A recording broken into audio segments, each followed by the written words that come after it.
Ladies and gentlemen, please rise as Miss Lucia Winehandle leads us in our national anthem. Oh, say, can you see by the dawn's early light what so proudly we held at the twilight's last gleaming, whose broad stripes and bright stars through the perilous light o'er the ramparts we watched were so gallantly streaming, ere the rockets rang clear, the bombs burst in air, gave proof through the night that our flag was still there. Oh, say does that star-spangled banner yet wave o'er the land of the free and the home of the brave?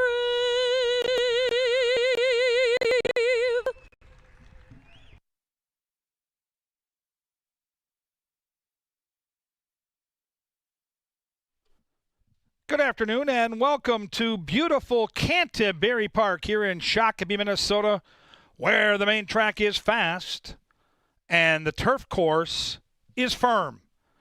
If you'll get your programs handy, we will go over the changes on tonight's 8-race card. Race number 1, scratch number 1, Mizzen Millions, and number 5, Run Bambi Run. Race 1, take out 1 and 5. Race 1 starts that pick 4. The early pick 4 starts in race 1. Race 2 starts the pick 5, 10% takeout, lowest in the nation. Pick 5, race number 2, with a jockey change on number 6. Make the jockey Enrique Portillo Gomez. Gomez on the 6 in race 2. Race 3, take out number 3, North Arm Bay. Race 3, take out the 3 with that scratch. No show, no trifecta, and no superfecta wagering.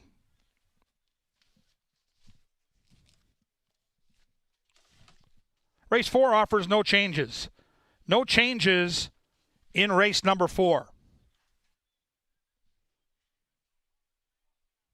Race 5, take out number 7, Tactical Account. Race 5, scratch 7.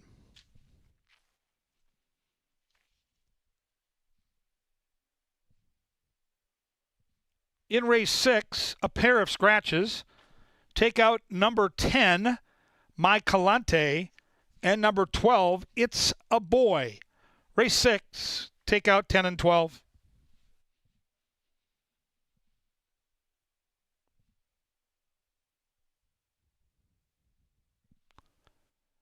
Race 7, the $50,000 Lady Slipper Stakes. Take out number 1, Cupid's Crush. Scratch the 1, Cupid's Crush, from race 7.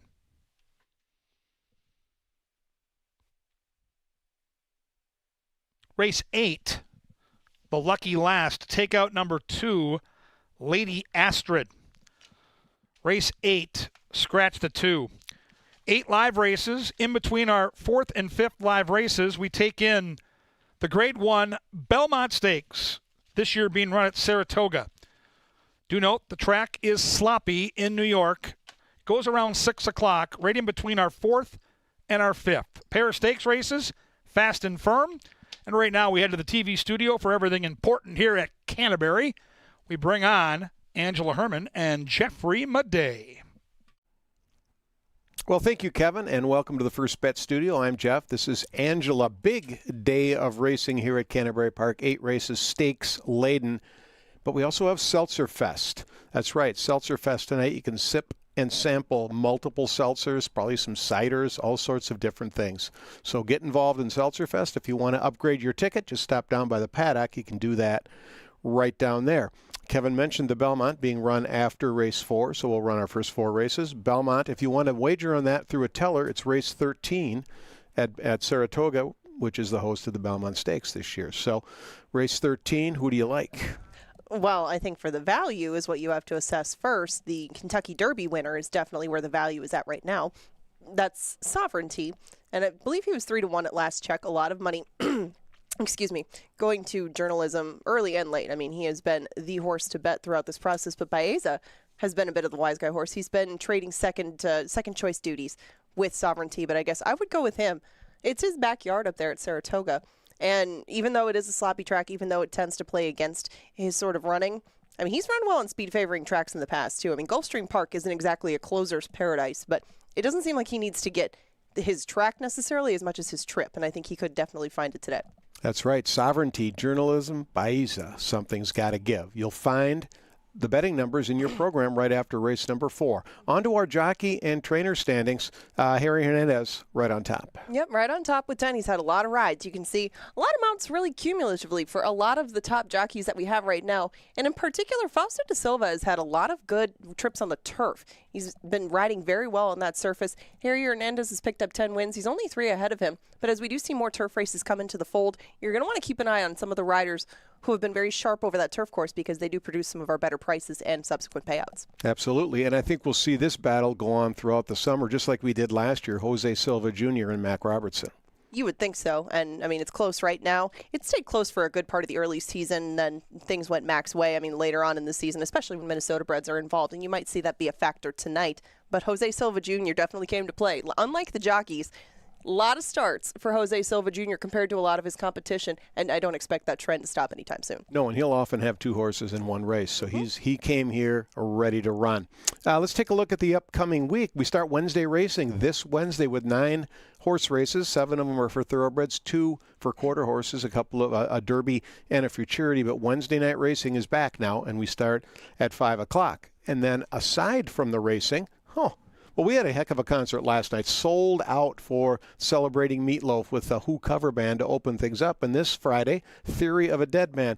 I'm going to admit that I don't know a whole lot about them. I know they're Canadian. What do you know about Theory of a Dead Man performing here live in the Canterbury stage? Well, now I know they're Canadian, and Theory of a Dead Man is a band that I had heard some back in the day, but we do have that good mix of some throwbacks that you like. It's not just going to be classic rock. It's going to be some different bands from back in the day that maybe don't go on a tour regularly with each other. Not the Yacht Rock Review. A little something for everybody. And Theory of a Dead Man is not often a name that we would see at Canterbury Park, but here we go. You get to see them on June 13th if you so choose. Tickets.canterburypark.com to get yours.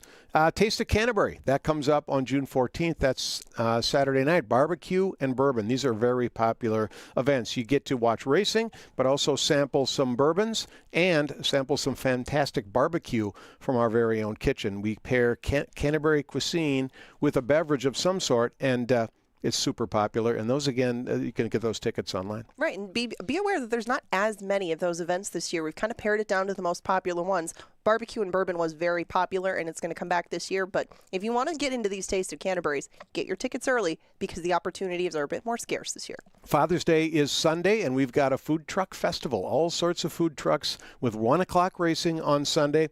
I'm excited about this one here, Matt's Juicy Lucy food truck. You can go to Matt's Bar. Now they're bringing the Juicy Lucy to you. We'll see how that goes, but I know I'm going to get in line. If anybody is going to make a mobile Juicy Lucy right, it's going to be the Matt's Juicy Lucy truck. And of course, if you're from out of state and you don't know what a Juicy Lucy is, not my favorite thing in the whole world, but it is very, very popular. The cheese inside of the burger, got to let it cool down a little bit. If you're going to get one of these, let it cool down. Don't take a bite right away. You will pay.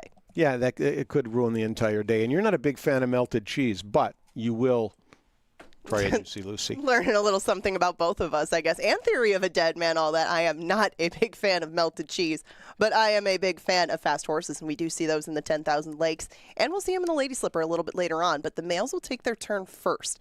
Now, keep in mind that we do have the Belmont Stakes. after race number 4. We're going to have that one right in the middle. Beforehand, though, we have stakes racing of our own. If you'd scratch the 3 North Arm Bay, he wasn't, I don't think, going to be a big part of the pace, and the pace is really what's going to be the headliner now with a smaller field and a lot of horses that really run their better races towards the front. I'm going to take a little bit closer look at some of the 3 main contenders that we talk about, the Alligator Hunter, Dr. Oscar, and Sir Sterling, because they've seen each other so much. Add in the new face and Distorted Pro, who has been up here but not necessarily contending with these 3 constantly, and you still have a very good deep field, even though the size is lacking a bit. These are the 3 I was just alluding to, and they're Canterbury specialists. At any given time, these 3 can pop up and run a race that defeats the others, and that's what accounts for their records at Canterbury. You can see that on the screen. A lot of starts here cumulatively for these 3, 42 in total, and they've won well over half of them. You can see a lot in the win column. Anything in the loss column likely came to each other, and these 3 have seen each other in the 10,000 Lakes before. That's what this is right here. And Dr. Oscar, even though he was a heavy favorite in this spot, took a little different approach to coming to this race last year than he did this year. That's Sir Sterling on the inside who pulls the upset in wire-to-wire fashion. That's the Alligator Hunter in between them. And as close as these 3 finished this year, really wouldn't be surprised to see some sort of similar result last year. And add in Distorted Pro, there could be more speed, there could be a closer finish, there could be even more involved. This one was a big upset. I don't expect a big upset later. You're not going to get 15-1 or even 8-1 on Sir Sterling, but their records do speak for themselves, and we have a classy bunch for the 10,000 Lakes. Absolutely. Those are the best of the best when it comes to Minnesota-bred sprinters. And then in race number 7, the Lady Slipper. Yes, indeed. We do have the Lady Slipper after that. Big scratch out of here. Cupid's Crush is out. Her stablemate, Extreme Diva, remains in the mix. We still have 5 going to post for this one. There's some competition in the past from a couple of these. I'm going to take a slightly closer look at the Lady Slipper a little bit before that, after the Belmont. That's the field for it. Remember, take out the 1 Cupid's Crush, but a lot more racing to get through and a lot more handicapping to do, huh?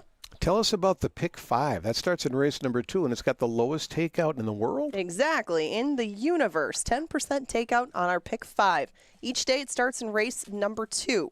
Remember, race 2 is when that pick 5 is going to start. 10% takeout means we take less, give more back to the winners. That's picking 5 winners in a row. You're going to pick races 2, 3, 4, 5, and 6. 50-cent minimum. Add in as many or as few as you'd like in each leg.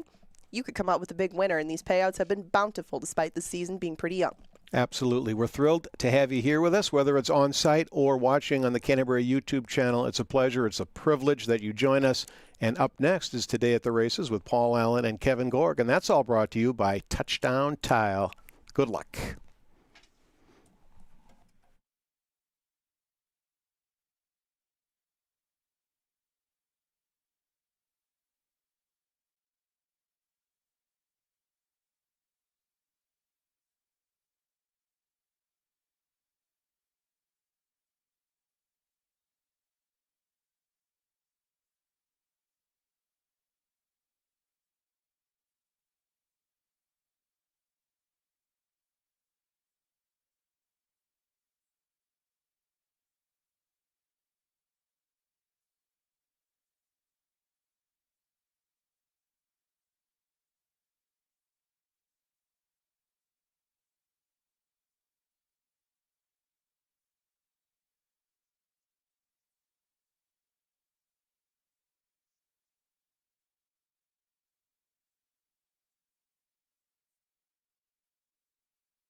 Hey, happy Saturday and welcome to Canterbury Park, Belmont Stakes Day around the country. And here at Canterbury, we have 8 fine live races coming your way rather quickly. He's Kevin Gorg, and I'm Paul Allen.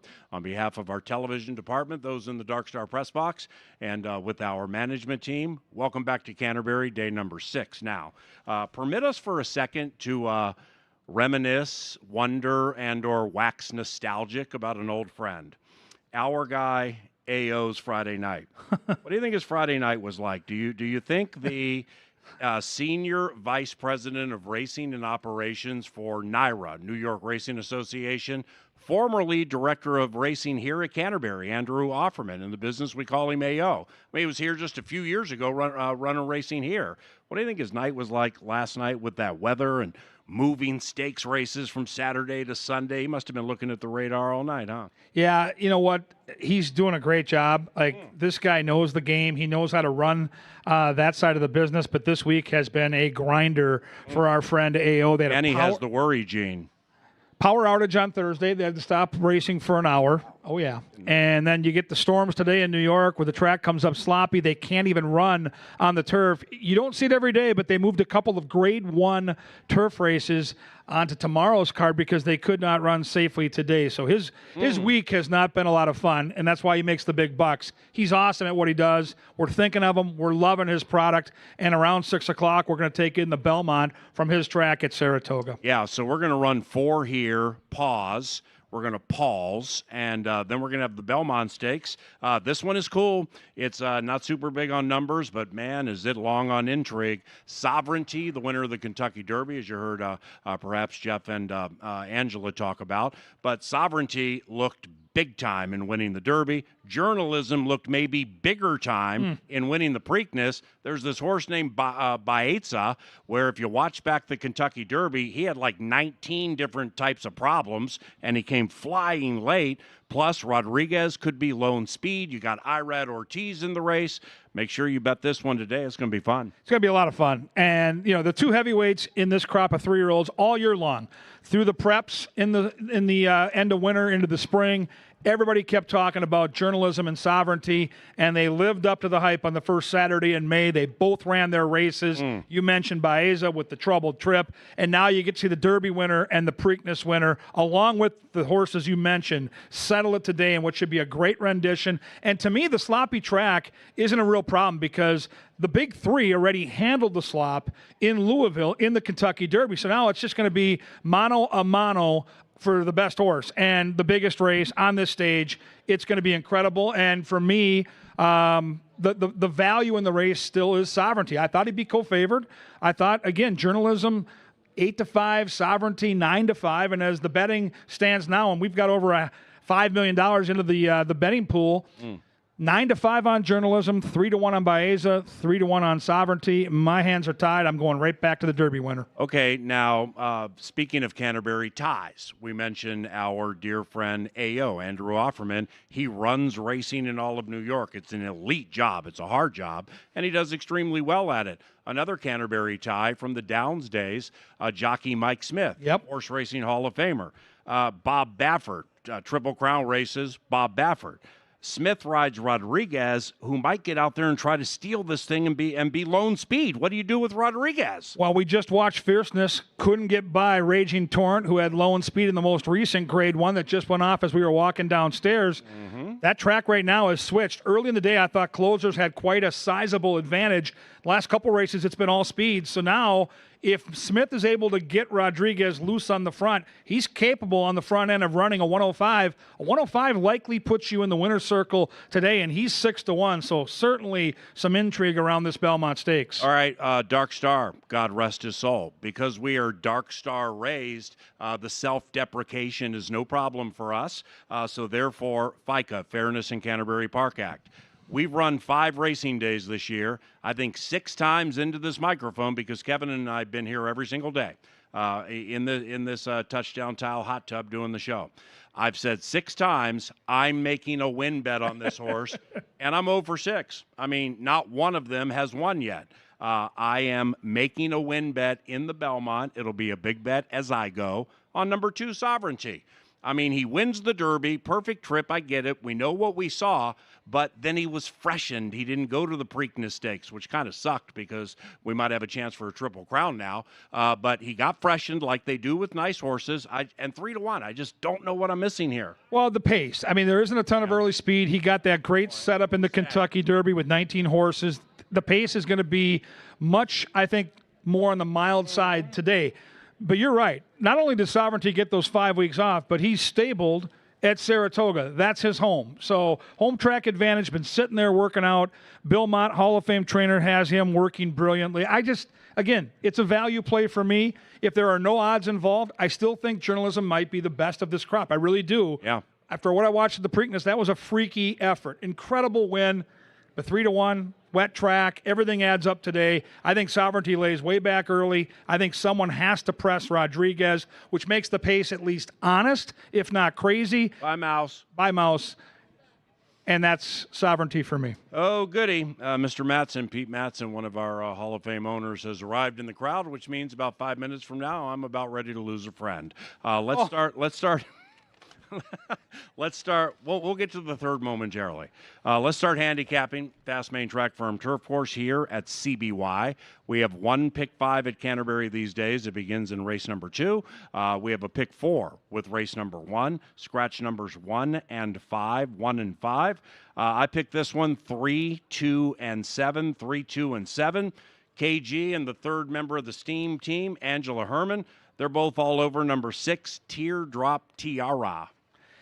It looks like a wide open race to me. Like, even though there are scratches in here, I still see 4 or 5 different horses that can win. So for these fillies and mares, demand value. Harry Hernandez is going to get over bet now, and probably rightfully so. The guy's off to a tremendous start. He looks like the odds-on favorite to win the jockey title this year. I don't love his horse here. I think the 2 absolutely can win, but I'm not in love with her. And so I'll migrate out to Zeke Laura. When he has speed, I pay attention, and I think he's going to be prominent, and I think Zeke's really good at getting a horse into the race. To me, the 3 is absolutely the horse to beat. I think that morning line is probably going to come way down on the 3. 3 has to be caught. I think 6 stalks and pounces in the lane. I go 6. 3 and 2, PA. And with these speed horses like Teardrop TR, what's going on, boys? The scratch of Run Bambi Run only helps because it pulls speed from the early brigade. I try Miss Escapade here. Danny V riding for Tony Rengstorff. They bought this one for $7,500 back in late March, and then ran it at the Canterbury on the turf, 0 for 2 on the turf, and hasn't really shown much at this stage. So I think this filly's back in with her friends. See you, Johnny. I'm going to take it 3, 2, and 7. Miss Escapade on a little bit of a class drop. Here we go. Race number 2. Thank you, Mackie. Race number 2, Fast Main Track. Number 6, Shake the Dust, is picked up by Enrique Gomez. An Enrique Gomez sighting at Canterbury Park. Best of luck to you, my man, and welcome. We have no scratches or rider changes here. Take your pick. Who do you like? Ooh, tough race. I went for a little value here. I'm going to try Jeff Maday's favorite angle, the old Ship and Dip. In from Oaklawn Park, number 2. Great day for Vino. Hey. Get Joel Burnt. We get a little G-Rod action here. Horse last time out was facing much better horses. I like the fact that he showed just a little bit of speed. I think that speed will be much more prominent against this group, who looks very nondescript to me on paper. The 5 is the horse to beat, likely the horse to catch. Tim Padilla is sitting on what could be a really nice Saturday with his horses today. 5 absolutely has to be used in those early pick 4s and pick 5s. And then I think the other horse that must be included is the 1, Mendelssohn Music. I go 2, 5, and 1. With race number 2, we are at the bottom of the claiming ranks, which means you can claim one for $7,500, and that's for horses in search of their first win. That's the bottom. So there's only one way to go up. What I'm getting at here, I think this race is wide open. Thus, I went 8, 7, 5. I'm going to take Baby Nova. Speaking of being back with his friends, like the previous race for her, this one is unseen since April at Oaklawn Park. Even against state breds, maiden 30s, the horse got crushed, but nevertheless, this is going to be a dramatically different level of horse. And last year at Canterbury for the Tranquilino gang, they're on the front page of the trainer standings with 2 wins. So they're doing things quite well right now. There was some pop last year, and if there's pop close to last year today, I think this horse is going to win for Long Shot Leslie. I'm going to take Oink second, number 7, more so than for the name. And here's why. Simply because we're on a massive class drop. All right, we've been 1,000,000 to 1 each time, and you haven't seen much at all. But on your past performances, go all the way to the right. Veered in, off slowly, then in the debut, broke in, broke slowly, and was wide. So if Oink pops out of the gate on a giant class drop and has a little bit of talent, then maybe Oink will be able to get all the bacon. Oh, boy. But I'm only going to take that. I'll save that for maybe I won't. I'm going to take Oink second and 2 Stormy Oceans third. 8-7-5. I think we're going to have an upset in race number 2 to begin your pick 5. Race number 3 is the 33rd running of the 10,000 Lake Stakes. Scratch number 3, North Arm Bay. Without a doubt, the horses to beat, Dr. Oscar, the Alligator Hunter, both incredibly talented.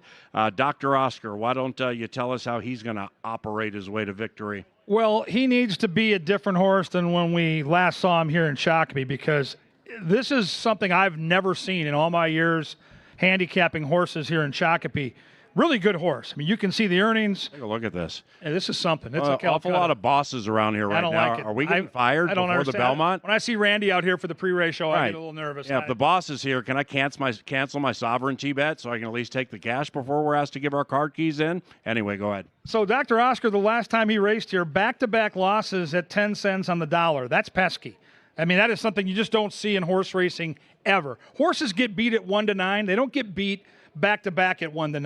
Right. What I love is they went to the bench. They figured him out. He's a talented racehorse. They went to Tampa. They got the prep race out of the way. Second time off the bench. And these are horses we love to watch. Sir Sterling, the 4, is going to be the longest shot on the board. And he wired this exact group of horses last year and won the race at 15-1. Max Scott Distorted Pro. We know all about the Alligator Hunter. But if Dr. Oscar is the real Dr. Oscar, if he's on his game today, they're running for second. I go 2, 1, and 5. Take a look at 1 and 2, the Alligator Hunter and Dr. Oscar, both bred by one of the all-time great owners and breeders in the history of So is this how you here. butter him up before you don't pick his horse? Pete Matson right here in the front row. I mean, we're looking at over $800,000 in earnings between these two. So which one of those two did you take? Oh, they're both unbelievable. I'm going to take Distorted Pro to win. On to race number 4. Race number 4 is on a fast main track. Seriously, 5-4-2. 5-4-2. Oh, so good. In race number 3. But I'll be pulling, pulling for the doctor, one of my favorite horses. To the 4th race now. And the 4th race, we go 1 mile, main track fast. Turf course firm. Turf racing has been upset laden at Canterbury. Keep that in mind for later. 5-1-3 for me, 5-1-3. Sweet Music is KG selection. Tell us why. Well, we got a horse stretching out with speed, and we got Double H in the saddle for a trainer that pops here at 25% every year, and Joel Burnt. Everything to me adds up to the one using that inside post and her natural speed to take control of this race. Trainer's 24% with a $2.02 ROI in this scenario. We're third off the bench. I mean, everything I could possibly hope to have is right in front of me. This horse was good enough to break her maiden at Churchill Downs, going 7 panels in a $94,000 maiden race. I mean, this to me adds up to even money and long gone. I go 1, 2, and 5. Yeah, I'm with you on Sweet Music, the one to beat for sure. Kevin and I think we both cashed on Melania T last time at 2.5-1. I'm not going to come back to the well on that one. Instead, I'm going to go with number 5, My Woman. And simply put, we're off a long layoff here, which is not preferred, but she fires fresh. And she did that last year, and I don't really have any reason to believe that she won't do it this year.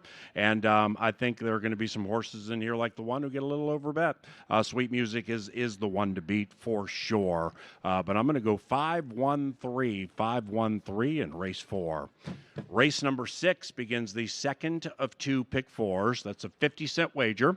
You can use as many or as few horses in each race as you like. And if you hit races 5, 6, 7, and 8, boom, you hit the pick 4. We've had pick 4s and pick 5s pay $5,000, $8,000, $10,000 in the past. Just this year, like $3,000, $4,000. So don't be afraid to take chances. Race 5, scratch number 7, Tactical Attack. I'll go with number 4, Master of Disguise. Angela's on the 1 on the outside. St. Pio. And KG with Spidey War. Why do you like Long Shot Leslie here? Well, I like the race that this horse comes out of. Against significantly better horses, Spidey War was chasing fractions that did the front 3 horses in. The horse that won, Handsome Harry, was 6-8 lengths off a speed duel. This horse was involved in said battle up front. Now we get a class drop. We're second off the bench. A jockey that seems to pop at a price here at Canterbury. It all adds up to a power play. I'll get to the replay later tonight and show you why, the specifics within that replay of why this horse makes sense tonight. We're on an influential run with the power play, 4 consecutive dubs. Nice. 4 horse to me is the value. I can't wait to hear your analysis of the 4. I have the race 3, 4, and 2, and I'm going to make a sizable exacta box with 3 and 4. I like both those horses. It's 4-2-1 for me, and the reason I took Master of Disguise over Spidey War, who beat him last time, is because when you get down to the $4,000 claiming level, rarely do they do what they're supposed to do back to back. I mean, they're at this level for a reason, and while many of them, including Spidey War, may run well, doesn't mean they have to win every single time. I think Master of Disguise, who last time showed good speed, was right there with Kevin's pick, then fell apart late. I think he's going to be tighter, and trainer Wade Rarick is without a win so far this season. He's just way too good of a trainer to keep going, piling up these zeros. So I think Master of Disguise is going to win this one, 4-2-1. Race 6, let's get to that turf course, and some significant scratches here. Number 10, My Calante, who can run a little bit, and 12, It's a Boy. I liked It's a Boy in this race. I think he might be coming back tomorrow. But scratch 10 and 12. I pick it 2, 5, 3. I'm going to take Loring Park first, but that's tepidly. Number 5, Super Wise.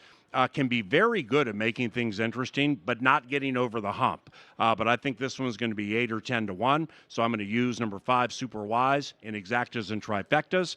And then a Fly Nightly is the one who rounds it out for me. 2, 5, 3. Loring Park in this situation looks pretty good. Who do you like? Yeah, best betting race of the night. If you're sitting here wondering where do I want to make my big superfecta or trifecta bet, this race is odds on to offer the best bang for your buck. Number 1, our turf racing's been incredible. Number 2, it's 10 horses. And I see this race as wide open. Circle race 6, you're going to see some payouts here. And I hope we're going to get a long shot home because I really like the 9, 30 seconds out. This horse is 12 to 1 on the morning line, and I get it. The horse is 0 for 9 on the Canterbury turf. That's tricky for me. But if you go back and watch the replay of this horse's last start back on opening weekend, where this horse was out there chasing 22 flat and 45 to the half and really didn't quit until deep in the stretch. This horse is going to get a wonderful trip. And I think at 12 to 1, I'm worthy to use this horse up and down in my tries and supers. I acknowledge the 2 is the horse to beat, but he is a 7-year-old who hasn't raced since here in September last fall. So I think there is a chance we might not be getting his absolute best. And I've got both the 3 and the 5 mixed in to my trifecta box. 9, 2, 3, and 5. I got something here for you, too. It's Adrian Castellanos, new to Canterbury, has 1 victory. It was on the turf. He does ride for Jose Silva, but like Fausto da Silva, one of our leading riders, he had ridden 30 seconds out 2 consecutive times. Now Castellanos is on, and da Silva's not in the race. So it's not like he left this one for another one. Right. Wow, I think you might have tripped onto something good here. 2, 5, 3 for me. KG likes number 9, 30 seconds out in race 6, and he will be betting this horse to win. 7th race, Lady Slipper Stakes, 50K, scratch 1, Cupid's Crush. We still have 5 battling in here. Extreme Diva is going to be prohibitively favored. That's my selection. Kevin's going to try to beat this 4-year-old with Retired Kathy. Well, she's done it before, albeit at a different distance. She beat this horse last August in the Minnesota Oaks at 1 mile and 70 yards, and she did it with a big late closing kick. And once again, I see plenty of speed with Carson Bay and Thunder's Rock and Roll set to go out there and I think put out very fast fractions. Extreme Diva is the horse to beat. She's going to be 3 to 5. You have to use her in all your exotic wagers. But at 5 to 1, I'm willing to take a chance on Retired Kathy sitting off those hot fractions and getting the last chance. Like, Extreme Diva is likely going to press and then pounce, turn it for home. And now can retired Kathy have enough in the tank to run her down? She's not easy to beat. Extreme Diva is a monster. She loves this track, and she's got double eight. So I go 4, 5, and 3, and I think there's a chance for an upset. And Pete's here, and he's got his winner circles best on, and I've got him in both stakes races, so I'm feeling pretty good. All right, help me here. Thunder's Rock and Roll probably will be like 4-1 in this race, and she's the defending champion. Now, for whatever the reason, we ended up in Denver, Colorado at Arapahoe in October of last year, and it Didn't go well. It didn't go well at all. In fact, I think she got pulled up. First time we've seen her since then. She's going to be fresh. She won this race last year. What do you think? I think it all comes down to if she can clear and get comfortable from Carson Bay. Carson Bay, to me, is a real problem. This horse went 44-3 at Prairie last time, and you know Erica from the inside doesn't have a choice. She has to go. And if she goes, Thunder's Rock and Roll's not going to get comfortable, and then the outside two, I think, are going to swamp them in the stretch. If Thunder's Rock and Roll is loose and can settle things down to the half mile, then we have a horse race. I don't know if the pace is going to allow her to get comfortable. Yeah, and in closing here, I'll tell you this right now. This number 2, Carson Bay, can win. The $50,000, $60,000 Acadiana at Evangeline Downs is every bit as much on par as this race today. And granted, she ran second, but man, she's lickety split fast. So this Carson Bay, depending on how the track's playing, could pull a little upset here. Wouldn't be surprised. 8th race, final live race, Belmont Stakes Saturday. And scratch number 2, Lady Astrid, because we are on the turf. Firm turf course, the rails at 10 feet. Miggy looks to win 3 in a row. She's making her turf debut for Nikki Goodwin. True Myth is looking to win 2 in a row, and that's where KG's pen fell. Yeah, Tampa Shipper on the turf. It's old school. You said Dark Star earlier. God rest the soul of our dear friend. Amen. And Tampa Shipper off trouble, had to wait for room, and ended up winning by almost 4 lengths. I mean, I'm licking my chops to see what this horse can do today, because this horse is facing a softer bunch and just won by almost 4. So, again, not a lot of pace in the race to set this one up, but I believe that on turf, if you have the right horse, Quinones has the right one here. I think they're going to mow him down late. 6, 1, and 4. 3, 6, 9 for me. I'm going to take that Florida angle a step farther. Tampa Bay Downs, wonderful course. I'll take the one that's here from Gulfstream Park in Hallandale, Grace Darling for Burnt. This one might be 4-1, and I think the circuit switch is going to benefit Grace Darling, 3, 6, 9. So we run 4 live races today, then we pause. Bet the Belmont Stakes, Derby winner Sovereignty, Preakness winner Journalism, and some other wild cards in the race. Then the final 4, we hope you thoroughly enjoy. For Kevin, I'm Paul. Welcome to Canterbury Park. Best of luck today.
And the horses have reached the starting gate.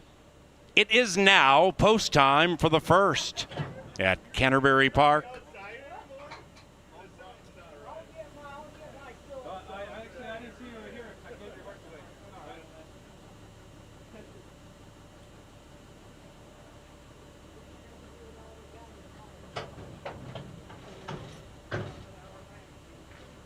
Day number 6 of Canterbury Park 2025.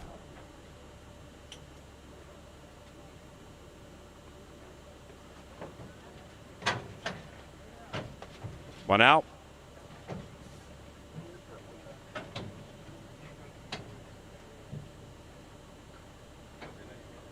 GG's map last in. Canterbury's starter is Oscar Quitos. And he and his staff send them away beautifully in the first Saturday at Canterbury Park. GG's map and G-Rod at a juicy 7-1 with a killer crossover. Get down to the inside and open up by 1.5. Nelly Thursday going quickly in second, just like the 7 who's leading. After that, we come back to Miss Escapade, 5 lengths out of it, well strung out. The 4th place runner is Delusional Dream, already 8 out of it. Outside of that one is Teardrop Tiara, and now they head up the Canterbury Park barn side. And with about 4.5 furlongs to travel, GG's map settles into stride, leads it 1.5. In second, Nelly Thursday on a Saturday, 2 lengths clear from Miss Escapade, third of the group, and about 4 out of it. GG's map slows down a tad, probably by design. Then we come to Delusional Dream, joined by Teardrop Tiara moving in on the outside, 7 out of it. Off the far turn, GG's map has been calling the shot since the gates popped. GG's map still held together. Outside of that, Nelly Thursday pushed on and joining. 3 wide, Miss Escapade taking a trip on the wide side. Teardrop Tiara 4 wide. Delusional Dreams having a nightmare. GG's map is heading south on the map. And now Nelly Thursday takes over, puts the red shadow roll in front. Outside of that, Miss Escapade at 2-1. About 4 or 5 lengths behind. Teardrop Tiara is surging late, but it's too late. Nelly Thursday victorious Saturday. 2-6-3, race 1.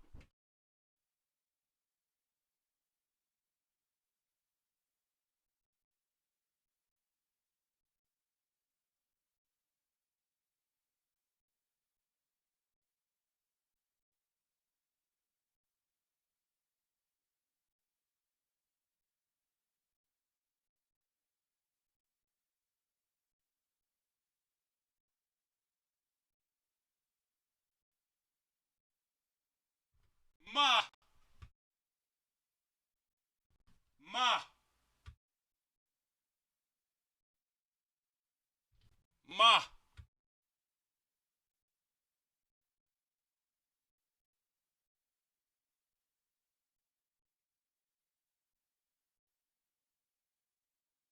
Number 2, Nelly Thursday, first. 2-6-3-7 in the first. And we had a $7,500 claim. A $7,500 claim from race number 1. Stand by.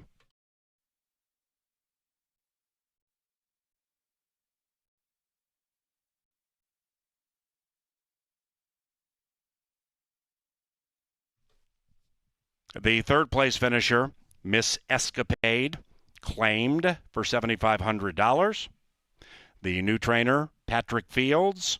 The new owners, Runner Stables. Miss Escapade changes homes. $7,500. Fields, Bo Diddleys.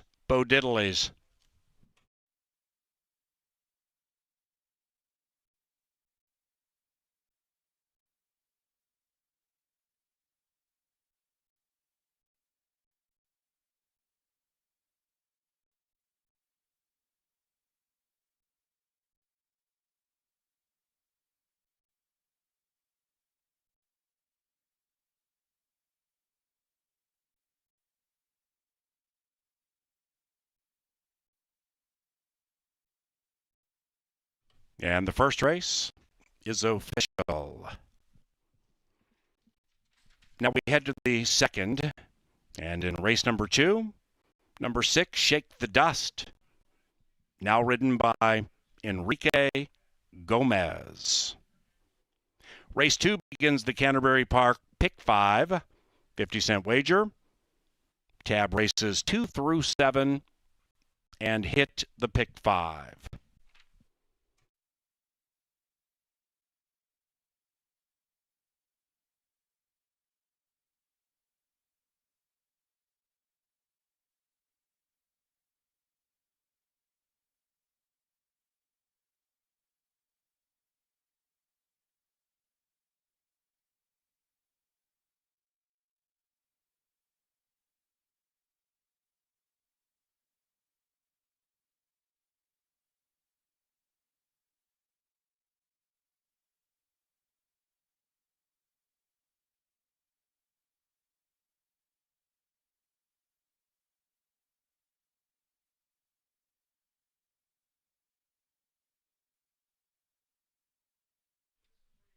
No winner circle for the victorious 2.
Kitos.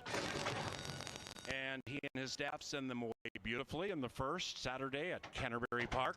GG's Map and G-Rod at a juicy 7-1 with a killer crossover. Get down to the inside and open up by 1.5. Nelly Thursday going quickly in second, just like the 7 who's leading. After that, we come back to Miss Escapade, 5 lengths out of it, well strung out. The fourth place front runner is Delusional Dream, already 8 out of it. Outside of that one is Teardrop Tiara, and now they head up the Canterbury Park barn side, and with about 4.5 furlongs to travel, GG's Map settles into stride, leads it 1.5. In second, Nelly Thursday on a Saturday, 2 lengths clear from Miss Escapade.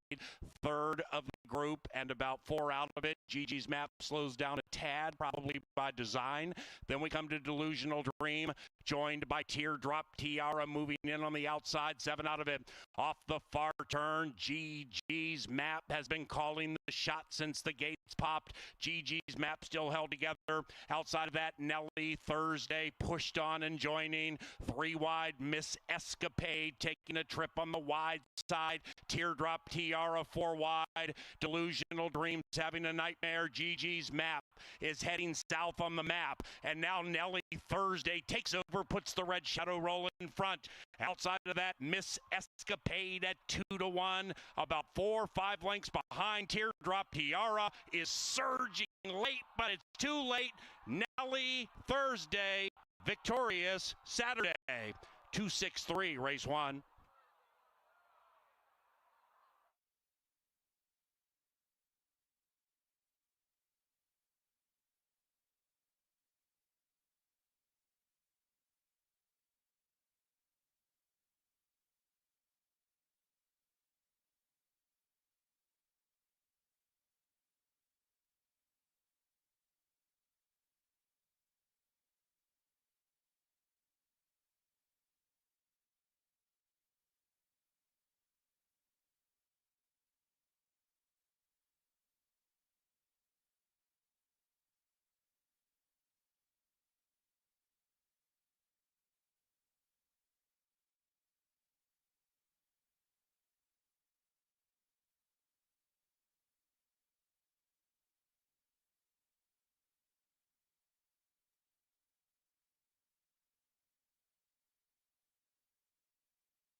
We are now 13 minutes away from our pick 5. Remember that starting in race number 2 in 13 minutes, a 50-cent minimum wager and 10% takeout comes with this pick 5. Kevin and I put together a ticket every day, and I have a couple of singles actually in my upcoming ticket, not in this race. Tried to go a few deep and try to get a price in here. I went 2, 6, and 8 in the upcoming second race. My top choice is Great Day for Vino. This is also the top choice of Kevin Gorg, and he's shipping in from Oaklawn Park for the first time. This horse has taken some big strides forward in his first couple of starts. He has some more experienced horses to his outside, a couple of which I included with speed, but the 2 is going to be my top choice in the second. And going on to race number 3, the 10,000 Lakes, Dr. Oscar, I think, is set to fire a big shot. He has not had as much racing this spring. He still came into this with a picture-perfect prep down in Tampa, and if he can build upon that, maybe just get back to some of that form that we've seen here in the past, he could give them a real tussle coming up in the third. In race number 4, I singled the Rail Horse. Not the best place to be necessarily sometimes on a wet track, but I think that Sweet Music, getting back to a little bit more distance, should be able to show some of the speed that she has going long in the past, and she has been doing that against some very tough customers. At Churchill Downs, she did go 5.5, but she went 7 a couple of back, and she's kept herself in the race without taking the lead. That was what led me to her, and I am going to go just with her in the race number 4. Now, on to the 5th, I did use a couple. There was a big scratch in here, and I have to admit that the scratch of the 7 Tactical Attack makes all of the speed a lot more dangerous in there. My view with St. Pio was that he could come from off the pace, but I'm going to use him in Spidey War to stay just off it and maybe come pick up some pieces late. Now, in the last leg of my pick 5, I did go with 2, 3, and 9. My top choice in there, as well as Kevin's, is 30 Seconds Out, with the hope that maybe he and Loring Park could stay close to the front end and never let the others catch up, and that's what gets to that ticket for me. For more thoughts on the second, for more thoughts on the pick 5, Kevin's in the paddock. Yeah, thank you very much, Ange. We are getting set for race 2. As you can see, just a little bit of a summer shower coming through Shakopee. I don't think it's going to be anything significant. I don't think it's really going to change our track surfaces. They're both in fantastic condition. Let's handicap this second race together. Number 1 is Mendelssohn's Music. Last time out, facing similar competition, showed some speed before fading. Now, Harry Hernandez is the jockey, and Lavelle Neal III is here, esteemed columnist from the Star Tribune. He asked for a tip today. I said, listen, if you bet Harry Hernandez every race, throw 20 on Harry, you're going to walk out of here tonight with money in your pocket. He's already 1 for 1. Lavelle's on the horse. We're getting 5-1. Top jockey in play. My pick in the race is this horse right here on your television screens. Number 2, It's a Great Day for Vino. Looking to leave him punch drunk here for Joel Burnt. In from Oaklawn Park, Ship and Dip has been facing better, and I think you're going to see some patented early speed out of the gate from G-Rod. I like the price, too, at 5-1. Number 3 is Fully Funded. This horse has had plenty of tries. In from Will Rogers, 0 for 18 in the career, stalking style, 15-1, and very conspicuous on the board at 5-1. 4 is More Tiger Paw. Vergara gets the call for Troy Bethke. 3rd time off the layoff on a class drop. Sneaky long shot for your exotic wagers. Number 5 is getting bet right now. In fact, the lukewarm betting favorite at 5-2. It's the speedy 2 Stormy Oceans. Lots of speed, in good form for a good barn, and his go-to rider is Alonso Quinones, and he shows up. If you want to cash, you better catch number 5, 2 Stormy Oceans. Jockey change on the 6 to Gomez. This is Shake the Dust. 4-1 morning line, drifting up a bit now on the board at 6-1. When right, this horse can have some closing kick. Has knocked heads with some toughies out at glitzy Santa Anita racetrack in California. One start in Arizona here recently back in April, didn't show much, but the horse that won that race, Mr. Fabricator, has come to Canterbury and had great success. Keep an eye on this horse at 7-1. Number 7 is Oink. Oink is ridden by Kelsey Haar. Bobby Klein conditions. Significant class drop. Has yet to show much in a couple of starts, but this is much, much easier competition. And Paul Allen's tout on the outside is 9-1. The track announcer going for a long shot named Baby Nova. Leslie Mowing rides for Tranquilino. The Canterbury form last year, probably good enough to win this race. My question was, the form tailed off. So now the layoff, some nice workouts, a barn that popped already a couple times early in the meet here at Canterbury. I'm going to use this 8 horse in my tries and supers. Good-looking horse down here. Gorgeous gray. There's an old saying at the racetrack, cloudy day, You bet the gray. Well, you'll be with PA here on Baby Nova. Race 2 starts our pick 5. You owe it to yourself to try the pick 5 at Canterbury. It's a 50-cent bet, pays hundreds, sometimes thousands. The pick 5 starts in race 2. The horses head down the tunnel. They'll be at the gate inside 8, and then they're going to get it home.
Canterbury Park bugler Lynn Diker, following a brief summer squall, brings them onto the track, still fast, for the second. And the nation low 10% takeout pick 5. It's only 50 cents. Number 6, Shake the Dust, now ridden by Enrique Gomez. We welcome our featured groups to the racetrack today. Those here with Botswana Bachelor Party, Enterprise, Greff Graduation Party, Kyle, Beth, Ava, and Keith's Birthday Bash, and Marilee's Birthday Celebration. Racing is provided in part by Appalatos, Tri-State Bobcat, Jim Beam, John Deere, Quick Trip, Loeffler, Maker's Mark, Minnesota Lottery, Anheuser-Busch, and Pepsi. 5 minutes.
And they've reached the starting gate. It is now pick 5 time at Canterbury Park. To Stormy Oceans, favored nearly every click of the way.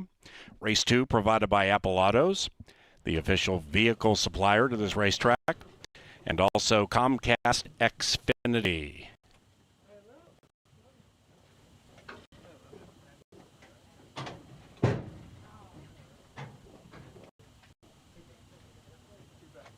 Just a couple back.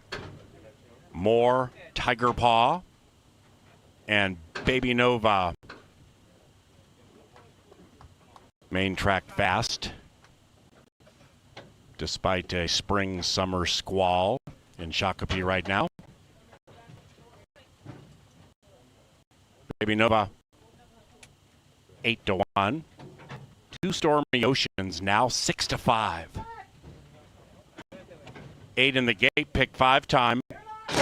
And they're racing. Oink off a step slowly, but better than the last 2. Baby Nova trying to come up big with speed from the 8 spot, and the bookender Mendelssohn's Music comes sailing through to the inside with Harry to grab the lead. Mendelssohn's Music, Baby Nova to the outside of 2 Stormy Oceans. The favorite is 2 lengths from the lead. After that, we have Oink looking to grab the bacon from 3 out of it, rolling in. Then it's Great Day for Vino. Locked in 5 out of it, 2.5, 3 clear from Fully Funded. Then it's more Tiger Paw and Shake the Dust. They're 10 lengths behind. Mendelssohn's Music. Mendelssohn's Music with 2 Stormy Oceans on the move. On the wide side, here comes Oink trying to hog all the winner's money and has a lot of work to do to run down Mendelssohn's Music, challenged by 2 Stormy Oceans. And these 2 are locked in battle down to the wire, but 2 Stormy Oceans will sail into the winner's circle at even money. 5-1-7 in race 2.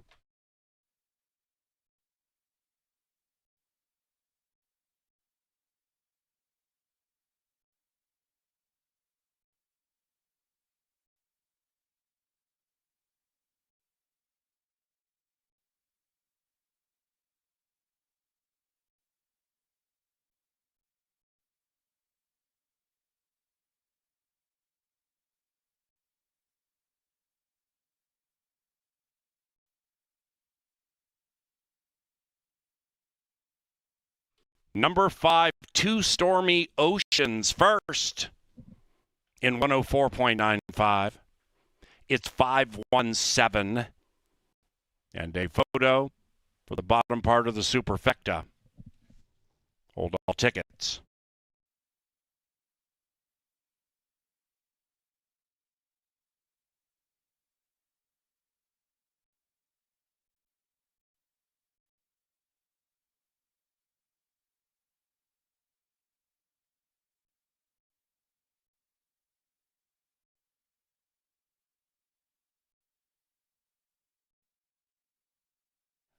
Baby Nova fourth.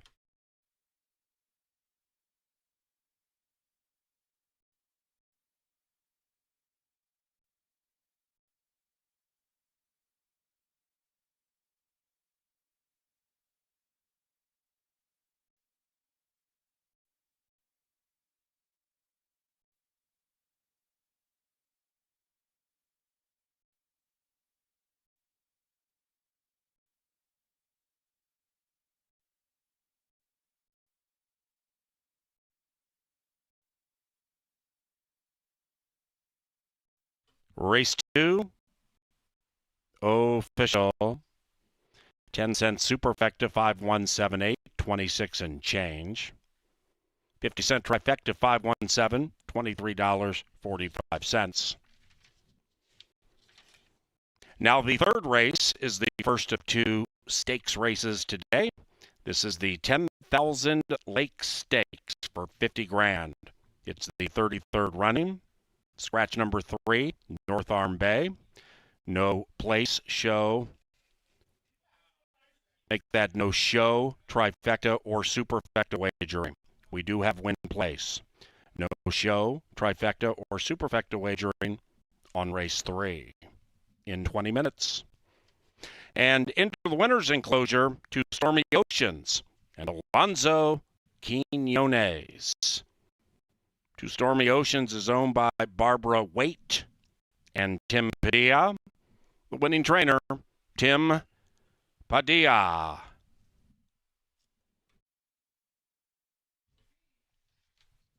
Race number 3 is provided by Anheuser-Busch. For every 16-ounce can of Budweiser beer purchased here at Canterbury, $1 is donated to the Folds of Honor Foundation, supporting families of America's fallen and disabled veterans and first responders.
Time. And they're racing. Oink off a step slowly, but better than the last two. Baby Nova trying to come up big with speed from the 8th spot. And the bookender Mendelssohn's Music comes sailing through to the inside with Harry to grab the lead. Mendelssohn's Music, Baby Nova to the outside of 2 Stormy Oceans. Favorite is 2 lengths from the lead. After that, we have Oink looking to grab the bacon from 3 out of it, rolling in. Then it's Great Day for Vino, blocked in 5 out of it, 2.5, 3 clear from Fully Funded. Then it's more Tiger Paw and Shake the Dust. They're 10 lengths behind. Mendelssohn's Music with 2 Stormy Oceans on the move. On the wide side, here comes Oink trying to hog the winner's money and has a lot of work to do to run down Mendelssohn's Music, challenged by 2 Stormy Oceans. And these two are locked in battle down to the wire, but 2 Stormy Oceans will sail into the winner's circle at even money. 5-1-7 in race 2.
All righty. How about some hot stakes racing action here at Canterbury Park? We have a couple for you this Saturday.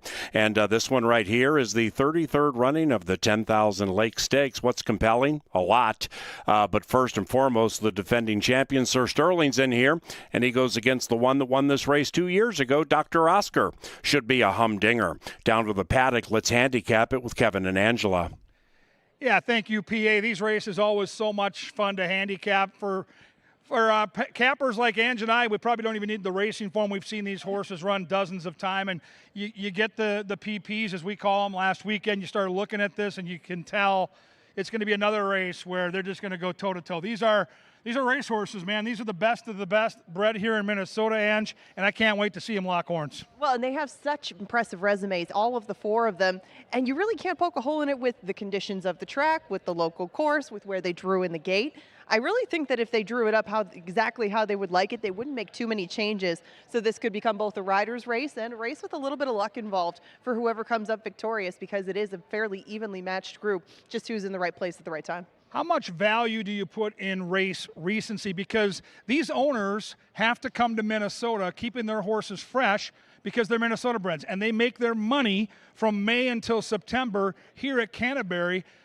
Race recency, off the bench, how much stock do you put in it when you're capping? I think that it's more so finding the pattern that works for these horses, because you can see we have some older campaigners that we know quite a bit about, and of course their connections know even more about them, so they know how they're going to get the very best out of them for this kind of target, and this is a prime target for a Minnesota bred, so they're going to be probably at their best, whether it's off the bench, whether it's with a race or two. I'm sure that we're going to get the best shot from most of them.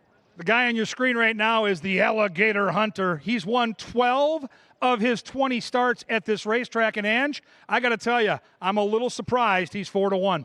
The only reason that I'm surprised that he's 4-1 is just because of his competition. I alluded to this in the pre-race with Jeff. A lot of these losses on any of these horses' resumes are to each other. So, I mean, you can excuse any of his defeats. Even if he loses today, there are more targets for him down the road, more surfaces, just more you can do with the Alligator Hunter. So I wouldn't worry about it too much. Here's Dr. Oscar, and I really think that start in Tampa last time out in late April is going to benefit him. Did all the dirty work, 45 flat to the half mile, took the lead around the turn, looked like a winner, and then got caught. But he's back in against Minnesota breds. Got beat twice last year at 10 cents on the dollar. He looks fantastic out here to me. He's going to be a tough customer. Yes, I completely agree. And Dr. Oscar is coming into this with a different set of races than he did last year. Now, he was still in that same optional claimer. He ran second in it just like he did last year, but no Pelican before that, no race at Prairie Meadows after that, and I think we're going to have a very sharp doctor to run down. They give out trophies after these stakes races, but if they gave out those championship belts, this guy would be wearing it. He won it last year. His name is Sir Sterling. He was 15-1, and he took them all the way on the front end. Can he do it again? I got to look at Dr. Oscar actually when he first got up to Minnesota, Sir Sterling. And Sir Sterling looked just the same as he did the last couple of years. He's a tough customer, I'll say that. Don't get too close to Sir Sterling. But that toughness is what's resulted in those 5 wins out of 10 tries here at Canterbury. If they leave him alone on the lead, he is as tough as anybody. My paddock award will go to the outside horse. Holy cow, does Mac have this horse looking good. Look at Distorted Pro prancing around here on the muscle, all dappled out, tail off the hind.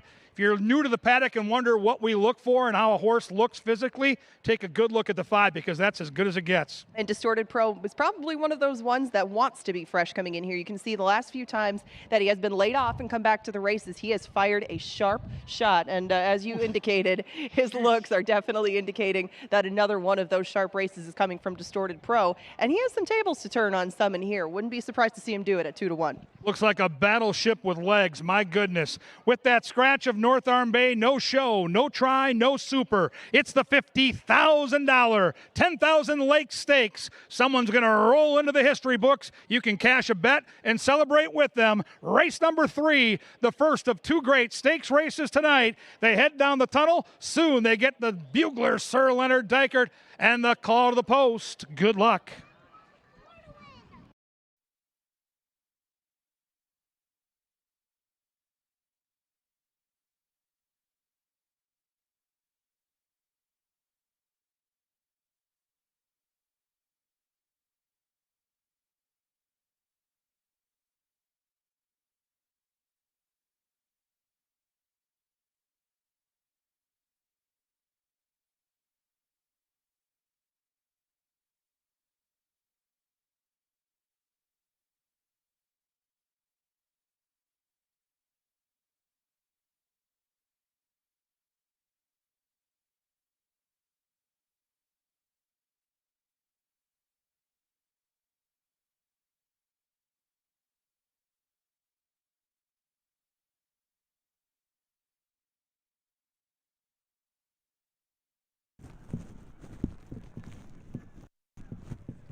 And on to a fast main track for the 33rd running of the 10,000 Lake Stakes, and here they are. Number 1 is the Alligator Hunter, ridden by Constantino Roman. The owners, Pete Matson and Tim Padilla. Tim Padilla trains. And Team Padilla also trains number 2, Dr. Oscar, winner of this race in 2023. The owner, Pete Matson, in the irons, his regular partner, Alonso Quinones. The defending champ is number 4, Sir Sterling. Leandro Consalves rides for Chad Keene and trainer Tony Rengstorff. And trainer Mac Robertson sends forth Distorted Pro number 5. Joe Novogratz and Novogratz Racing own Distorted Pro in the irons. Harry Hernandez. 5 minutes.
All right, KG and Angela down by the finish line. Dr. Oscar getting crushed in the win wagering.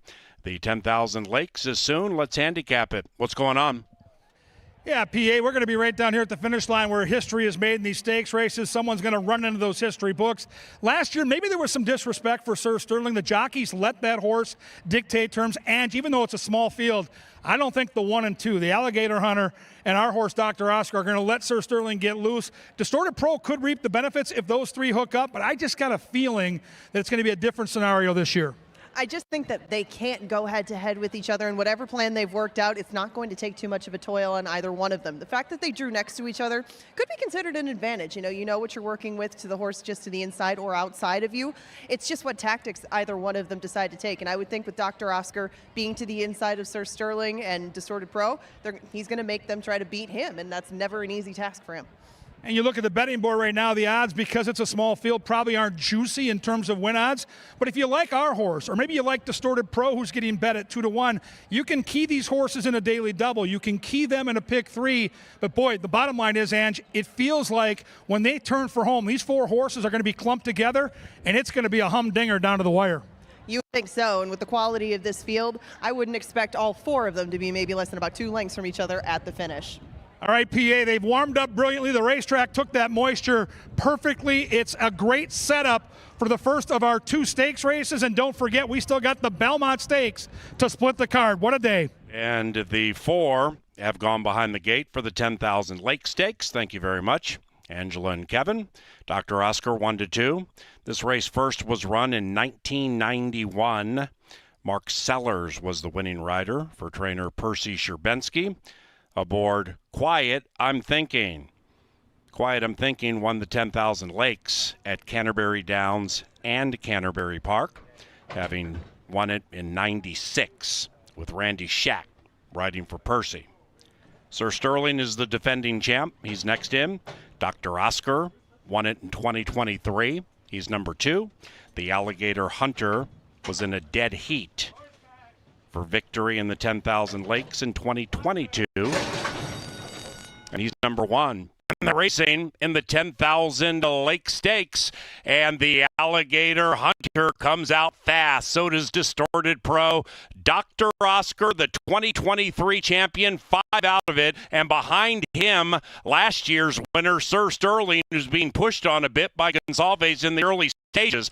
4 covered by 5 in the $50,000 co-feature. The Alligator Hunter has it all his own way. He leads it by a length and a half, nearly 2. Outside of that, Dr. Oscar, the stable mate with Distorted Pro to his inside. They're on the prowl behind the Alligator Hunter, and Sir Sterling is 7 lengths rearmost, around about the quarter pole in the 33rd. 10,000 Lake Stakes, the Alligator Hunter, 3.5 to 1 as the inside.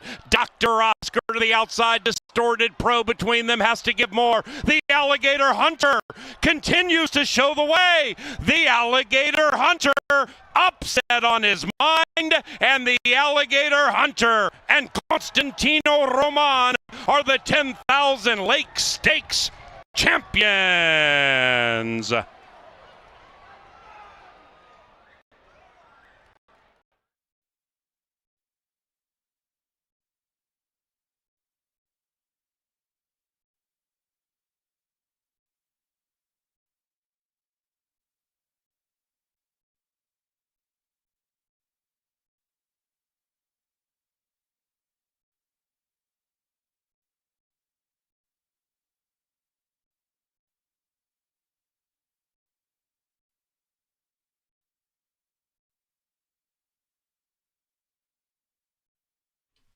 The Alligator Hunter didn't get half this time. He got the whole thing. Number 1 first. 1-5-2-4 in 110.32.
We welcome to the winners enclosure Amber Carlisle, our senior manager of racing operations.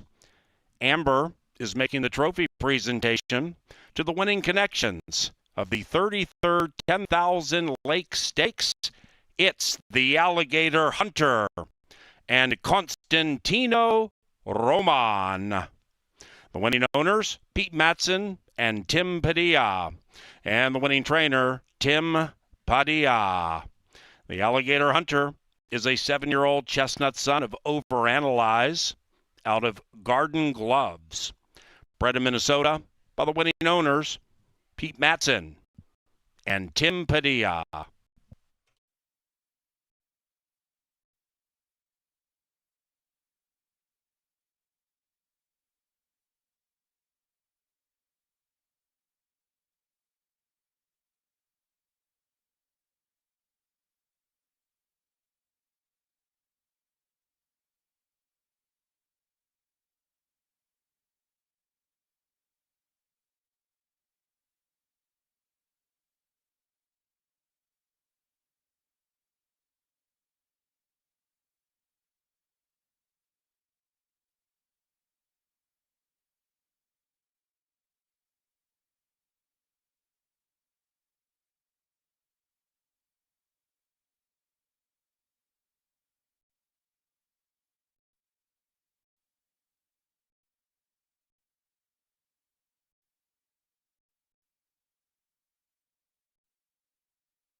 The 10,000 Lake Stakes has gone official.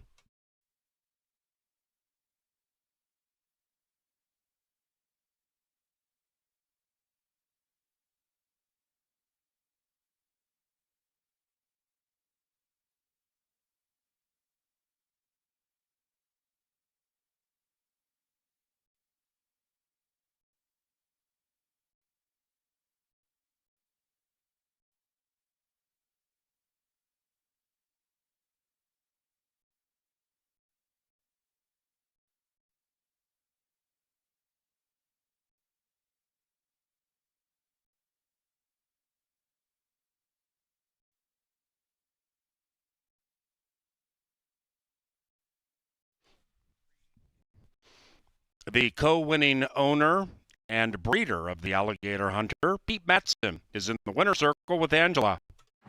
Well, if you go by the payouts, it was a little bit of a surprise in the 10,000 Lakes, but certainly not to the man to my right, Pete Matson, owner and breeder of both the Alligator Hunter and third place finisher Dr. Oscar. When you got a couple of heavyweights like this in the stakes race, does it boost your confidence a little or just make it twice as nerve-wracking?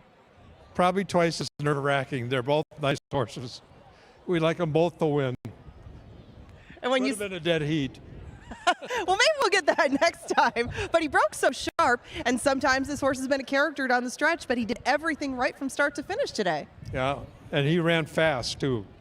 I mean, he earned it. And when the track came up a little bit wet, did you think that it might help one or the other? Did you think both of them were going to handle it just fine like the past? Did that affect your thoughts at all about the race? Well, I didn't really think it rained that much to have that much difference on it. Well, and these two have a lot of abilities. They can do different things on different surfaces and everything. Any chance we might see these two intersect in the future, in the near future? Oh, it could happen, that's for sure. All right, we'll let you enjoy the 10,000 Lakes, Pete. Congratulations on a very nice run from both of them. Yeah. And hopefully we'll see you back here in the winner's circle for them soon. Yeah, hopefully we'll be back here after race 7 too. All right, we hope to see you then. For now, enjoy it and congratulations. Yes. The Alligator Hunter pulls a little bit of an upset in the 10,000 Lakes.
2.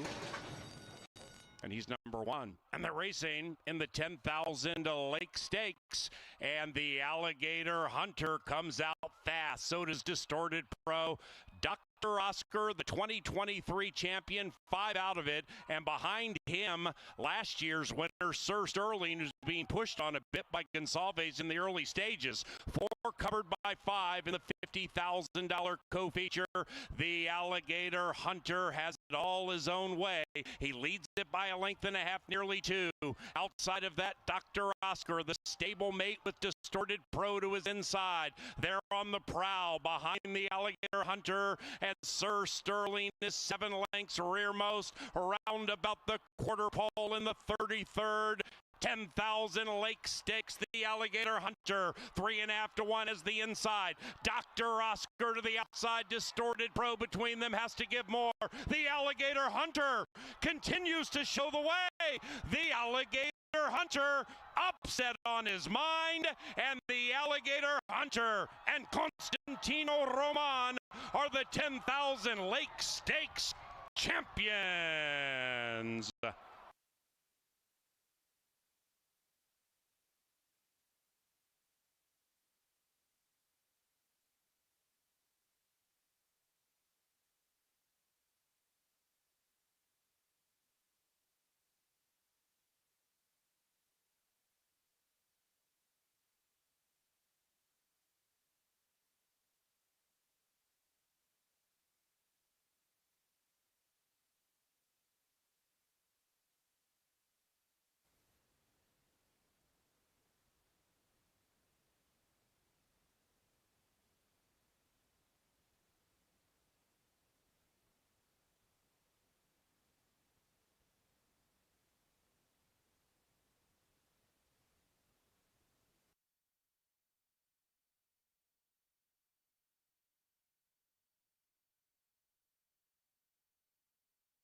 Hunter picks up yet another victory over our main track at 7-2. You don't see that all that often. And now we get back to the fourth, and we'll go a mile on the main track. We'll bring the girls back out to play for race number 4. And in this fourth race, they're coming out into the paddock right now, led by their favorite. 9-5 is the price on Sweet Music. This is going to be my selection here, as well as that of Kevin Gorg. And Sweet Music is one of 2 from her barn. Joel Burnt enters both the 1 and the 4, Thunder Kinnon here. But Sweet Music had been going a little bit longer down at Churchill, and that's where she broke her maiden. She did so at 7 furlongs. You see that R if you're looking at your racing form. She was in a restricted maiden race, but those still are not an easy task. And Sweet Music did make her first appearance at Hawthorne off that maiden win.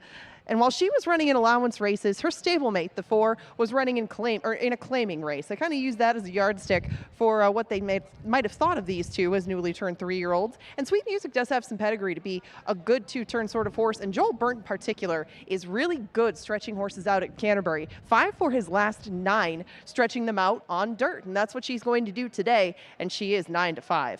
Moonlight Tryst is going to make her first start for her current barn.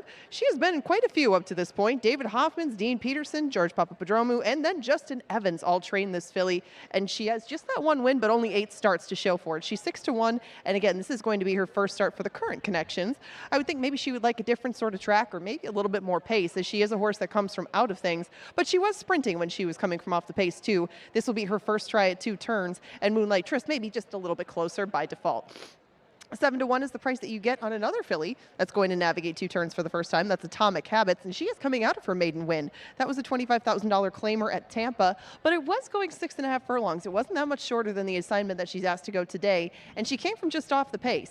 She hasn't tried a wet track, but she has a pedigree to be just fine over such things, and she is one of those ones that has some more upside to her. There's a few fillies in here that are 3, 4, and 5 starts to them. Some of them have a lot more, and Atomic Habits in her first start again might be trying some different things for her new barn, but for now they're going to try her for 2 turns and see how she likes it. Thunderkin, the other Joel Burnt trainee, like I mentioned, was 9-1 when she finished second last time around. That was 6 furlongs, and she too had tried a longer race at 7 in the past, and that was at Churchill. It didn't go so hot. She didn't beat anybody home, but Thunderkin still was very good at Canterbury last year, and she broke her maiden at first asking. Some mixed signals from her, but she does make a good impression in the paddock, and she should be coming late. My woman right next to her is also one that you would expect to see from off the pace, and this one has plenty of route experience. She's done her better work going long, but the problem is we haven't seen her since September. She still looks good in the paddock. She's 4-1. She is taking some support, and I would just think that she might like a little bit more pace. Same goes for Melania T, but the filly just to her outside has plenty of racing this year and has a little bit more speed to keep herself in the race. Fausto da Silva was on board for that maiden win last time, and he is back in the saddle at 7-1. 9-2 is the price on the outside running. So thrilling. This is another one that's going to be going a lot longer than she has in her first 3 starts. But she did win second time around. It's not easy to do at Oaklawn Park, and she does get outside running. First route for this barn isn't always the angle that they perform best with, but So Thrilling has shown more speed than she did in her last start, and she'll be a lot squarer price than my top choice in the 4th. You got 9 minutes to bet this one if you want. There's the grid of selections. You can do pick 3s, doubles, supers, tries, exactas. Go for it. You have lots and lots of options with 9 minutes to post. Now stay tuned. There's a power play coming your way. And remember, after this race, we are going to take a break and watch the 3rd leg of the Triple Crown, the Belmont Stakes from New York.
Sir Leonard Dykert and the call to the post for the 4th race with no scratches and no rider changes. Following the 4th live race at Canterbury, we pause for the Belmont Stakes. The Belmont Stakes from Saratoga in New York.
Welcome upstairs to the press box, to our television studio. It is time for Tri-State Bobcats Power Play of the Day. Now, we lost on opening night, but we've caught a heater since. 4 consecutive wins on the power play. Let's see if we can keep it going in McDavid to Draisaitl style here and light the lamp. Race 5, number 3, Spitey War. Let's take a look at the past performances. This is a horse that had been racing at Mountaineer, prepped in November at Turf Paradise, then came to Canterbury and chased some fast fractions facing $7,500 claimers. This is a horse that knows how to win. 7 wins from 29 career starts, and these are fast fractions for claimers. 22 flat. 45-2. Let's go back and watch, because you're going to see the pace crackle, and there's our horse right there, spot shadowed, chasing these fast fractions, and they're going to go lickety-split. And what I love about this horse tonight, we're on a class drop, so we're facing softer competition. The winner of this race is way back here. He's sitting off these 3 horses, doing all the dirty work, going very, very fast. These 3 horses are going to get tired late. Handsome Harry with Garcia is going to reap the benefits of that pace battle. These are $7,500 claimers. Tonight, we're down against $4,000 claimers. Much more friendly pace tonight, better scenario, softer competition, and guess what? We're not favored. 4-1 is the morning line. Power play of the day. Race 5, number 3. Let's cash together on Spitey War. If you're outside, T-shirt time coming your way. Get down near the winner's circle. T-shirts are coming.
It is now race time.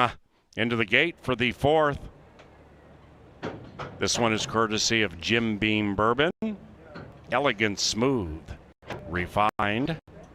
And we thank Busch Light, one of our 2025 sponsors. Thank you. Two back. Melania T in search of two in a row. And so thrilling. Last into the gate. Sweet Music is favored.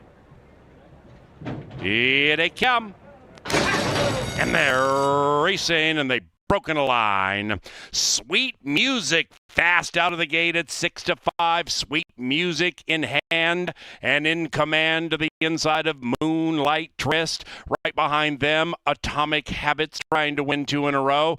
It is 1, 2, 3, 4, 5, 6, 7 as they corner for the first time, chasing Sweet Music and the leading man. Sweet Music rides along, leading it by 2, trying to steal away into this Saturday Shakopee night. It is Sweet Music up the barn side, leading a well-strung out Cast. 15 from front to back. Second, Moonlight Tryst. In third, Atomic Habits. After that, Thunderkin, 7-8 out of it. 1.5 clear from My Woman, who's third last. 2.5, 3 clear from Melania T. That one is shoved on and losing ground behind Melania T. So thrilling. And up top, Sweet Music still leads. Moonlight Tryst attempting to launch a challenge to the outside of that one.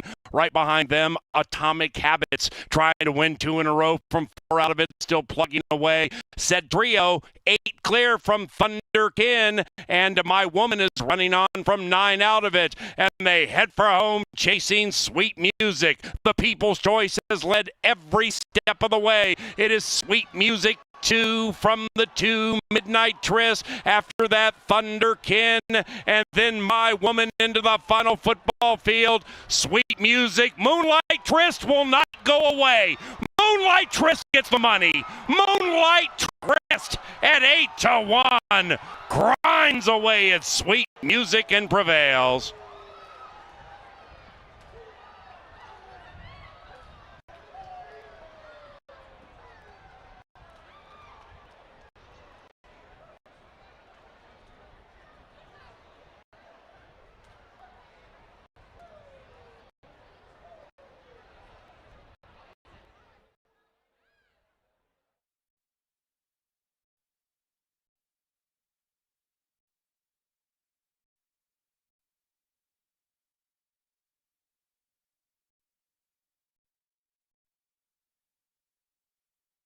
Number 2, Moonlight Tryst first.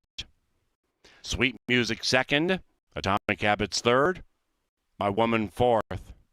It is 2-1, 3-5, and it's not official.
And race 4, official. Into the winner's circle, Moonlight Tryst and Carlo Lopez. Moonlight Tryst is owned by Esteban Martinez and Kenneth Person. The winning trainer, Esteban Martinez. Race number 5 at Canterbury follows the Belmont Stakes. When wagering on the Belmont Stakes, please indicate you are wagering on Belmont's 13th race. The Belmont Stakes, next.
And they're racing, and they've broken the line. Sweet Music fast out of the gate at 6-5. Sweet Music in hand and in command to the inside of Moonlight Tryst. Right behind them, Atomic Habits trying to win 2 in a row. It is 1, 2, 3, 4, 5, 6, 7 as they corner for the first time, chasing Sweet Music and the leading man. Sweet Music strides along, leading it by 2, trying to steal away into this Saturday Shakopee night. It is Sweet Music up the barn side, leading a well-strung out cast. 15 from front to back, second Moonlight Tryst. In third, Atomic Habits. After that, Thunderkin, 7-8 out of it. 1.5 clear from My Woman, who's third last. 2.5, 3 clear from Melania T. That one is shoved on and losing ground behind Melania T. So thrilling. And up top, Sweet Music still leads. Moonlight Tryst attempting to launch a challenge to the outside of that one. Right behind them, Atomic Habits trying to win 2 in a row from 4 out of it, still plugging away. Set Trio, 8 clear from Thunderkin, and My Woman is running on from 9 out of it, and they head for home chasing Sweet Music. The People's Choice has led every step of the way. It is Sweet Music 2 from the 2 Midnight Tryst. After that, Thunderkin, and then My Woman into the final football field. Sweet Music. Moonlight Tryst will not go away. Moonlight Tryst gets the money. Moonlight Tryst at 8-1 grinds away at Sweet Music and prevails.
Welcome back. Kevin Gorg, Angela Herman with you as we get set for the running of the Grade 1 Belmont Stakes. Angela, it's a $2 million race. This is normally contested at Belmont Park, but with the renovations going on, like last year, we're at Saratoga. We're at 1.25 miles. These are fun races. You and I talked about this earlier off the mic. Probably more of a compelling race to watch than for us to bet on because we love looking for long shots. But, man, the talent in this race with the Derby winner, with the Preakness winner, with Baeza, with Rodriguez, this is a star-studded cast. Right. I mean, we're a fickle bunch, aren't we, horse players? You know, we want there to be good betting races, but we also want our stars to run against each other, and that's really what's going on in the Belmont Stakes. You have the Derby winner, you have the Preakness winner, you have the Wise Guy horse that a lot of people liked in the Derby, and Baeza is taking a lot of money as a result too. But you also have horses like Rodriguez that were a little hyped up going into the Preakness. Of course, he didn't run in the Preakness, but he comes from Bob Baffert's camp, and naturally they always take a lot of attention. Might get him at a price that you normally wouldn't get those sort of horses at. Now, you've also been watching Belmont today, and if anybody has not been watching Saratoga Belmont today, what have you gathered as to how the track has been playing on the dirt? And for your choice, and you don't have to say it right away, what would be an ideal trip just based on how the track is playing? Yeah, and I think right now, if you've been watching it all on the national side of things, you had that huge rain come in this morning. It's been raining there off and on all week long. They had to take all the races off the turf. Then they had to move a couple Grade 1 turf races onto tomorrow's card. It was a quagmire early on. It was very, very sloppy, and closers were dominating in the early part of the card. But as the sun came out in Saratoga Springs and the track now has dried out and is fast, no longer sloppy, horses with speed have started to dominate towards the middle part of the card and now towards the end of the card. I think it's a fair track right now. When Saratoga gets that rain and it dries real quickly, I think things level off. I think you can probably win from anywhere. And I think the race within the race, as we handicap this race, comes down to two things. Will the pace be par, slow, fast, and will Rodriguez get loose? The 3-horse to me is the X factor. It's Bob Baffert. It's Mike Smith, who, by the way, made his debut in racing at Canterbury Downs back in the mid-'80s. He's the 3rd highest money winner in the history of racing in North America. If the 3 gets loose, the field could be in some trouble. The 5-horse, I believe, a long shot that probably isn't going to win, Crudo, to me holds the key to the pace, and I think he keeps that Rodriguez honest. And the tactical advantage that both Baeza and Journalism have, the California horses, if you will, is they're going to be a little closer to the pace. My pick, and I believe Paul Allen's pick, is Sovereignty. This horse is going to be much further back than both Baeza and Journalism. And if he gets too far back and allows those horses to get a comfortable spot and pounce turning for home, he's going to need to make up a lot of ground. To me, I think Junior Alvarado's got to keep Sovereignty just a little bit closer in the early stages, knowing he's not going to get what he had in Kentucky, which was an electric fast pace on the front end. And I don't think that he is going to be too far behind, just by virtue of where he drew. And like you said, the awareness of what that track is like and how close Rodriguez is in the gate. I think that he and Crudo, at the very least, will go out there and establish some sort of honest tempo. I don't think that Sovereignty is going to be that far behind. I think he'll be behind Journalism. I think he'll be behind Baeza. But I don't think that it's going to be 8 or 10 lengths or something. Now, the other horse that I was going to use in the mix, the One Hill Road, will be a little bit further off. But I just think that this is one that'll keep on coming at them. And I was kind of using him on whatever the track is sort of playing, because I just think that he can handle what's thrown at him, and he'll just keep coming no matter what it is. Now, if it does favor some of the front runners and a Rodriguez and carries them further, it'll work against him. But I think that he's going to be at least a decent price through the whole thing. I would not be surprised to see Rodriguez take a late hit. I wouldn't be surprised to see a couple of these come down in price, even if they are appealing to you now, including Baeza. So in trying to find some sort of exacta horse, I think he's on the screen right now, and Hill Road would be the other one that I would throw in. It's a deep step for him. It's a big ask, but this is kind of what you're looking for at this point in a lot of these horses' careers. You ask them the question, and more often than not, they'll surprise you, even if they don't win, with how well they might handle things, maybe even how poorly they handle things. But this is all a testing ground, and it is a big test for him. I like Hill Road to hit the board. You know, the Peter Pan winner, and this is a horse that prepped in that Peter Pan, they've done well in the Belmont, and this is Chad Brown and Irad Ortiz. As far as jockeys and trainers go, as good as it gets. And so if you like Sovereignty like I do, he's a horse I'm going to mix in because he'll be rolling late. He was good enough to run 3rd in the Grade 1 Breeders' Cup Juvenile last fall out at Del Mar. So he's got some back class. He's peaking at the right time. Chad Brown doesn't put horses in the gate at his home track unless he thinks they have a chance. So fun race to wager. If I'm going to play Sovereignty, which I am, I have to mix horses in like Hill Road to try to get an exacta or a trifecta to pay. 5-2 is a fair price, I believe, on Sovereignty, but I need more than that. So I'm going to mix in Hill Road. I'll probably throw in a horse like Heart of Honor to clump in there as well. Anybody else on the board that you want to use in the exotic at a price? No, I don't think so. I think that Hill Road was kind of where I left it, just because you do get these Titans showing up, and as long as they run their races, I think that at least 2 of them will hit the board, and I don't think that as far as exactas or tries, there's much else that I would throw into the mix. So if you like the one more than I do and you want to bet him to win, that's a fantastic price. I just don't think that he's going to beat all 3 of them. I just think he could beat a couple of them and maybe make some exotics interesting. All right, fans here at Canterbury, when you're betting, whether it's on the machines or with our tellers, it is race 13 at the Belmont Festival out in New York. Your tellers can help you through that. And it's right now approaching about 15 minutes to post. It's the Belmont Stakes. I've got it 2-7-6-1, hoping that Sovereignty can validate that Derby win. Get your bets in and truly watch and wager and beat a part of history. They'll be at the gate soon. For the Belmont, we've still got 4 more great live races, including a stakes race later on the card. Good luck.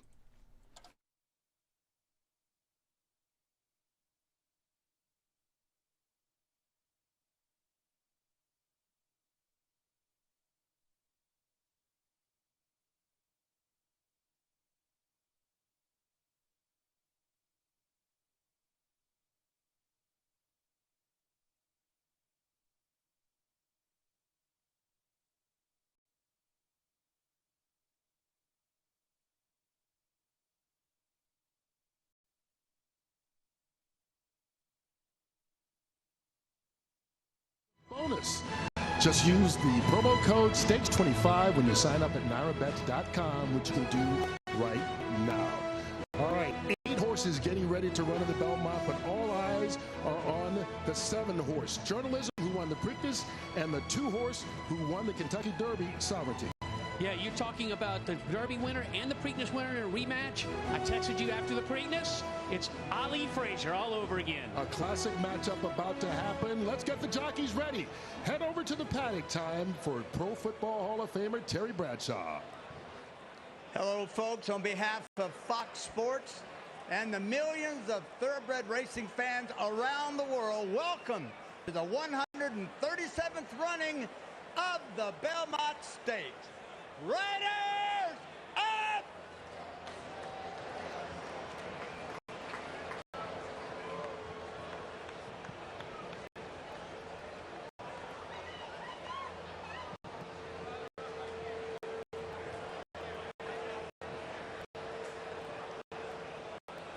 And now, for the singing of New York, New York, here is Grammy Award winner from the rock group Creed, Mark Tremonti.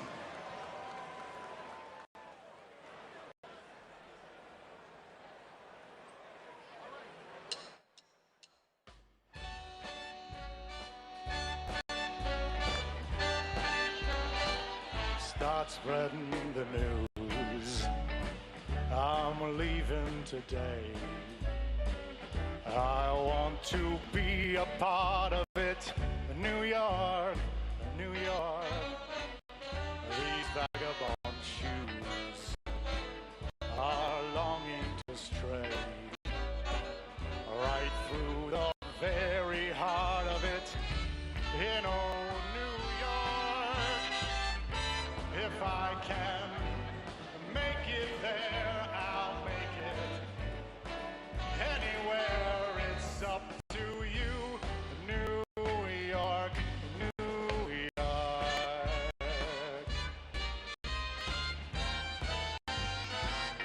New York, New York.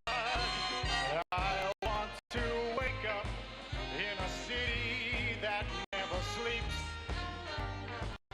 and find I'm a #1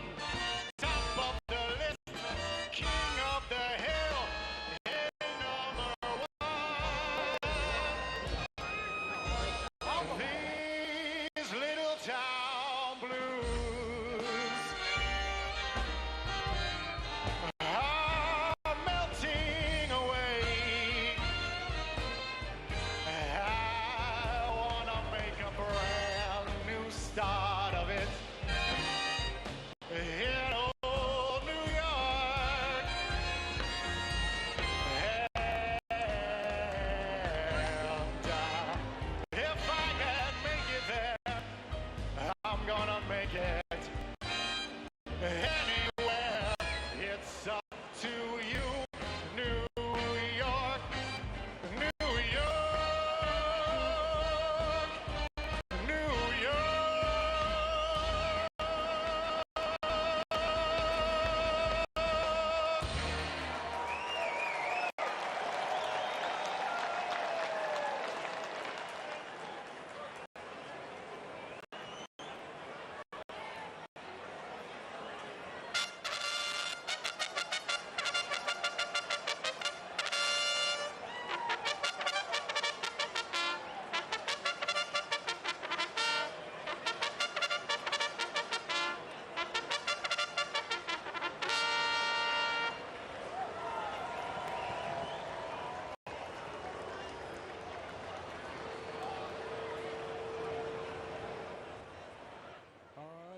Just about ready for the 157th running of the Belmont Stakes.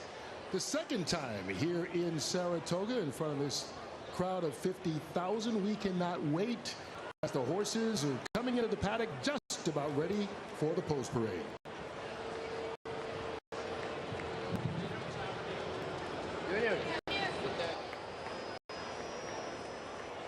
The moment of anticipation right now, Tom, as these horses and riders get ready. Yeah, look, what you want to see is horses that are alert, ears forward, as you see in the two-horse Sovereignty right there.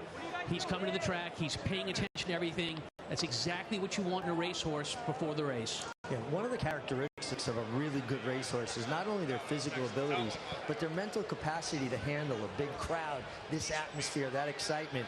I mean, you look at Sovereignty, you look at he was just surveying his kingdom looking at the crowd. Do horses get nervous? Oh, yes. And it's a big part of a trainer's job to teach them to relax. It's important for a horse to not only be good physically, but mentally he has to be right. If he's not right mentally, it's just like an athlete that's nervous before a game. They don't play their best. These are professionals. They're handling themselves great, and we'll keep an eye on them. And, of course, when we get to the starting gate, and Frank Miramati will say it is now post time, this crowd will erupt. And some horses react negatively to that, so we'll be keeping an eye on their demeanor as they head to the starting gate. The top three horses all week long, according to the bettors, have been Journalism, the Preakness winner, Sovereignty, who won the Kentucky Derby, and Baeza, who a lot of people have jumped on late. But really, the top two have the rematch. One has won the Kentucky Derby, the other the Preakness. This may determine who the three-year-old horse of the year is. Oh, yeah, this is for bragging rights. No doubt about it. There's a lot on the line here between these connections. So as the horses get ready to come out for the post parade, here we go. Leading the way, number 1, Hill Road, who won the Peter Pan Stakes in his last start. He's seeking to emulate Arcangelo, who did the same thing 2 years ago. Jockey Irad Ortiz Jr. looking for his third win in the Belmont. Chad Brown is first. Yeah, for Hill Road, there's been the addition of blinkers in his last two starts. It's made a difference. It's improved him. Number 2, the Kentucky Derby winner, Sovereignty, ridden by Junior Alvarado and trained by Hall of Famer Bill Mott. Already won the Derby at the 1.25 mile distance. Came back to his home base. Has been training in Saratoga for a month for this. Looks great. The 3-horse is Rodriguez, named for the late musician Sixto Rodriguez, made famous by the documentary Searching for Sugar. He is fast early. He's going to try to take it to this field, run them off their feet, and last all the way. But he will be in front early. Has not raced in 9 weeks since his victory at the Wood Memorial. Uncaged is number 4, co-owned by Mike Rapoli and the Windstar Farm of Kenny Trout, trained by the Hall of Famer Todd Pletcher, who's looking for his 5th win in Belmont. Beaten better than 10 lengths in that Peter Pan by Hill Road. He is going to have to improve dramatically. Luis Saez looking for his 3rd Belmont in the last 5 years. Pletcher also trains Crudo, the number 5 horse, ridden by Don Velasquez. I think Crudo is the key to this race. Not that he can win it, but he also wants to be up front early. If he can keep up with Rodriguez, and Rodriguez makes an easy lead, the whole race changes. Number 6 is Baeza, a fast finishing 3rd in the Kentucky Derby for jockey Flavien Pratt and trainer John Sheriffs. Trying to live up to the legacy of his brothers. Dornock, a Belmont Stakes winner last year, Mage, a Kentucky Derby winner, and a horse that's steadily improving, still a bit green, but a lot of ability. And the favorite, number 7, Journalism, 2nd in the Derby, winner of the Preakness, the only horse to run all 3 legs of the Triple Crown. Man, he looks the part, and you know he knows he's the man. Finally, the number 8 horse, Heart of Honor, the British colt, who goes for the father-daughter team of Jamie and Safi. Jamie and Safi Osborne. Safi is the jockey. The horse was 5th in the Preakness 3 weeks ago in his American debut. He's also going to have to improve a great deal from that Preakness effort. We got to keep an eye on him. You see he's being walked to the gate, not with a pony, but with a person, because he is a horse that has a propensity to act up around the starting gate. But in fairness, that's how they do it in Europe. Sure. Yeah, they don't go with ponies, they go with people. All right, when we return, nothing left but the run. The Belmont Stakes for the 157th time. Nowhere else can you see it except right here.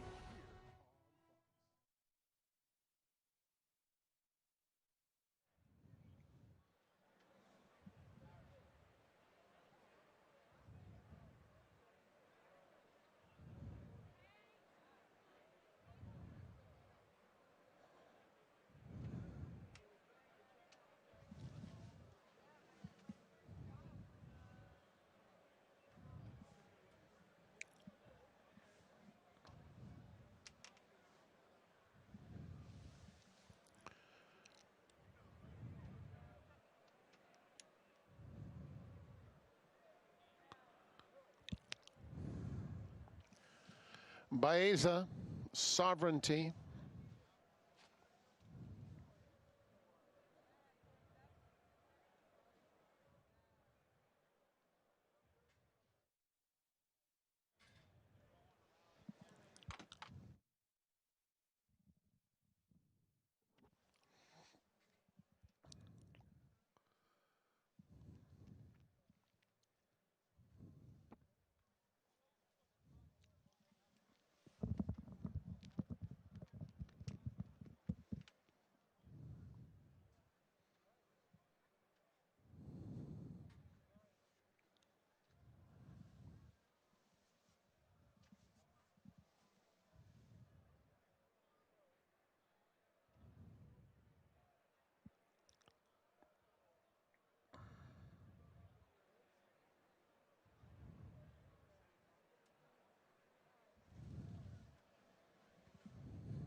The horses are approaching the starting gate.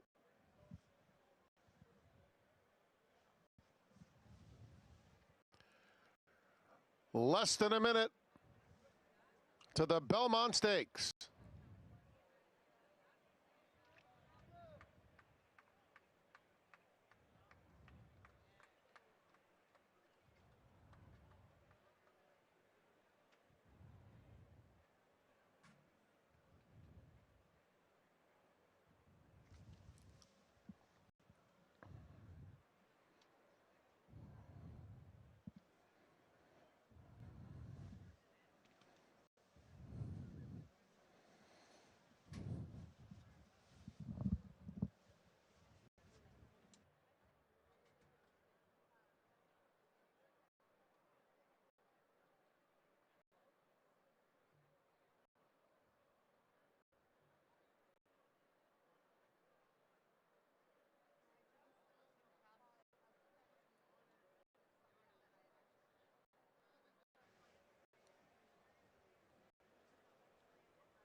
It's post time for the Belmont Stakes at Saratoga.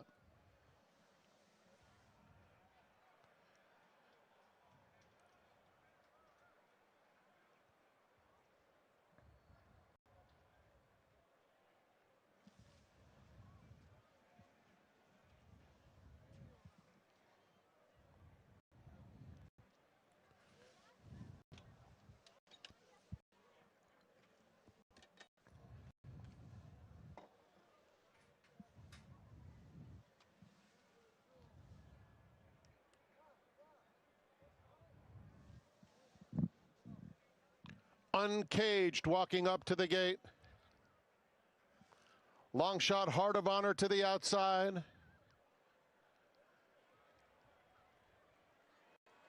Goes in smoothly. They're in the gate. And they're off in the Belmont Stakes. And as expected, Rodriguez bounces out very quickly. Uncaged has plenty of early interest, as does Crudo, who sprints up alongside Rodriguez. Journalism secures the fourth spot. Baeza's a little bit keen. He is in between horses and 4 lengths off the lead. Kentucky Derby winner Sovereignty cruises up along the inside and is suddenly sharing the second position. Hill Road is second to last, and Heart of Honor is at the back of the field. 7 lengths covers them through an opening quarter that went in 23 and 2/5 seconds. And so the lead belongs to Rodriguez, who's in front by a half length. Crudo alongside second. Sovereignty galloping strongly right next to his rival Journalism. Journalism puts his head into third. Does that Preakness winner. A length and a half behind them comes Uncaged. Baeza is 5 or 6 lengths off the lead. Hill Road and Heart of Honor. They're heading toward the half-mile pole. Hall of Famer Mike Smith and Rodriguez carved out that half in 47 and 3/5 seconds. Crudo a length and a half behind him in second. Journalism in the clear, getting a good trip. Uncaged at the rails. Sovereignty in between those two is fifth now and 4 lengths off the lead. Baeza has asked for a bit more at this stage. He's hard-ridden. 6 lengths off the pace. Hill Road is trying to match strides with him. Heart of Honor has dropped out. 3 quarters in 1:12 and 1. Journalism makes a decisive move with a quarter of a mile to go, and he takes command of the Belmont Stakes. Sovereignty angles out to try and run him down. It's a rematch of the Kentucky Derby as they come to the 8th pole, and here comes Sovereignty. Sovereignty goes right by Journalism once again, leaving absolutely no doubt who the best 3-year-old in the world is. Sovereignty and Junior Alvarado in the Belmont Stakes. Journalism was second. Baeza finished third.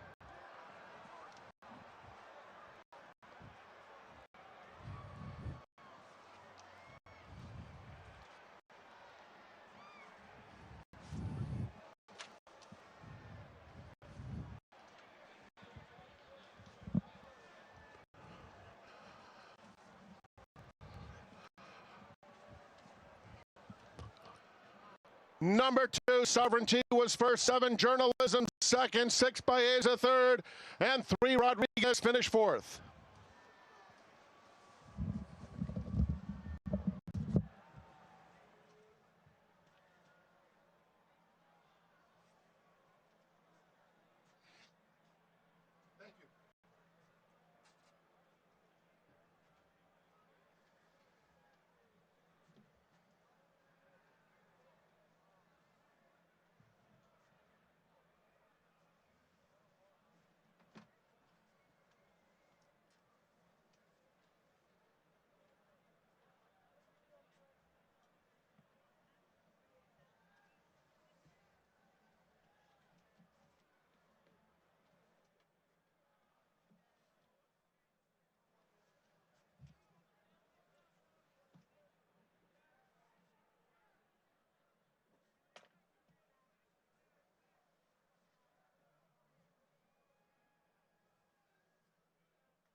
And I just witnessed a really cool exchange with you and jockey Umberto Rispoli, both of you giving each other's horses all the love.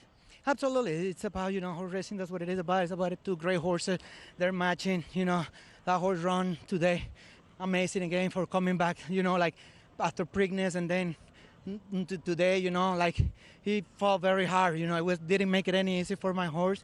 I just think today he was great today.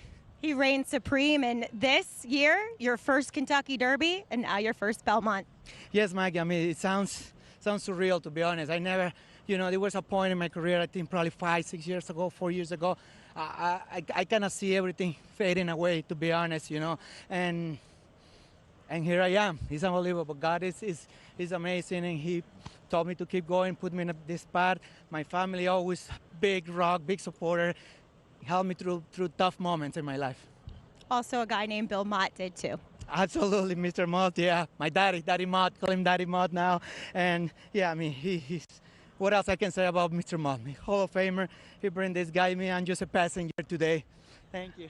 Well done, you. Congratulations. And Kurt, sovereignty reigns supreme.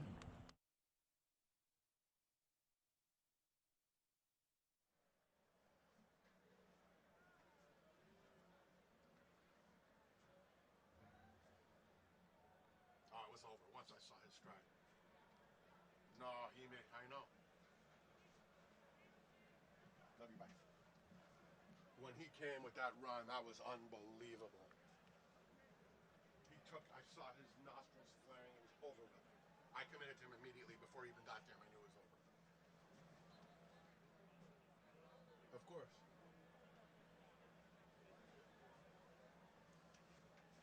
No, once his nostrils flared and he came to journalism, I knew it was all over. I mean, he came with a ferocious kick. That was unbelievable. That was I mean, he inhaled him like he was standing still. Thank you, Johnny. Hey, Johnny, I meant to apologize for trying to shake your hand yesterday. I know you're a fist bumper like me. I broke the rule. I broke my own rule. Sorry, sir. Love you guys. Bye.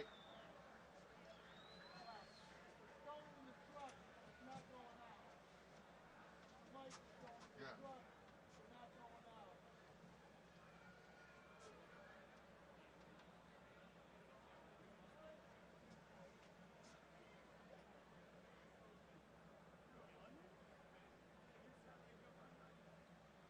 Be careful. It's going out to the OTBs.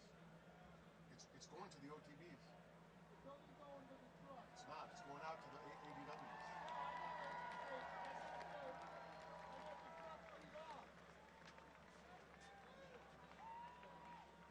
I'm getting 20,000 messages that the bike is hot.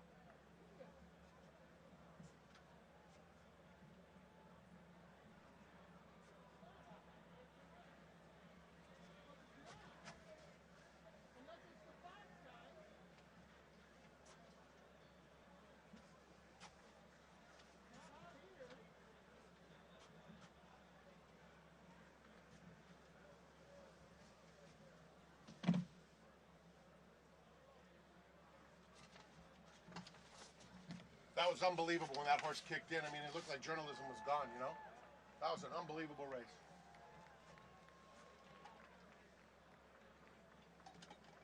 All right, we're going to the winner's circle. Ladies and gentlemen, please welcome Sovereignty to the Belmont Stakes Winner's Circle, a 3-year-old bay colt by Into Mischief out of Crown, owned by Godolphin Stable, trained by Hall of Famer Bill Mott, and another picture-perfect ride from Junior Alvarado.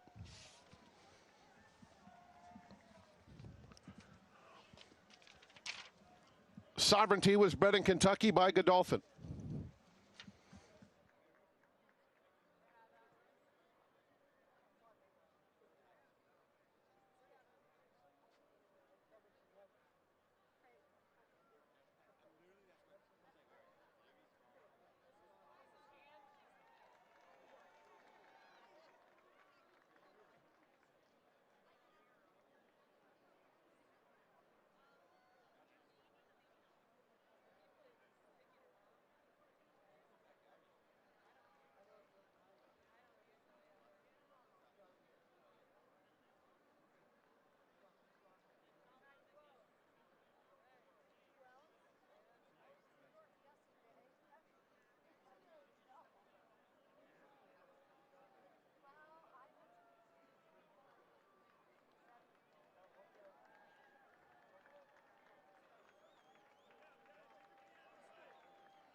The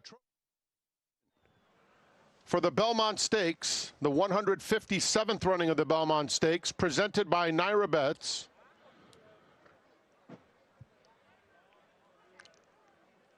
The New York Racing Association is honored to welcome New York Governor Kathy Hochul.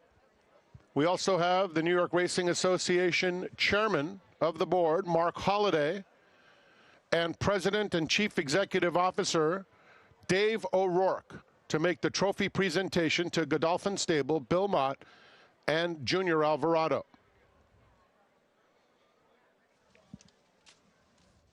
Triple Crown races this season. Time now for a replay of the race brought to you by Valvoline.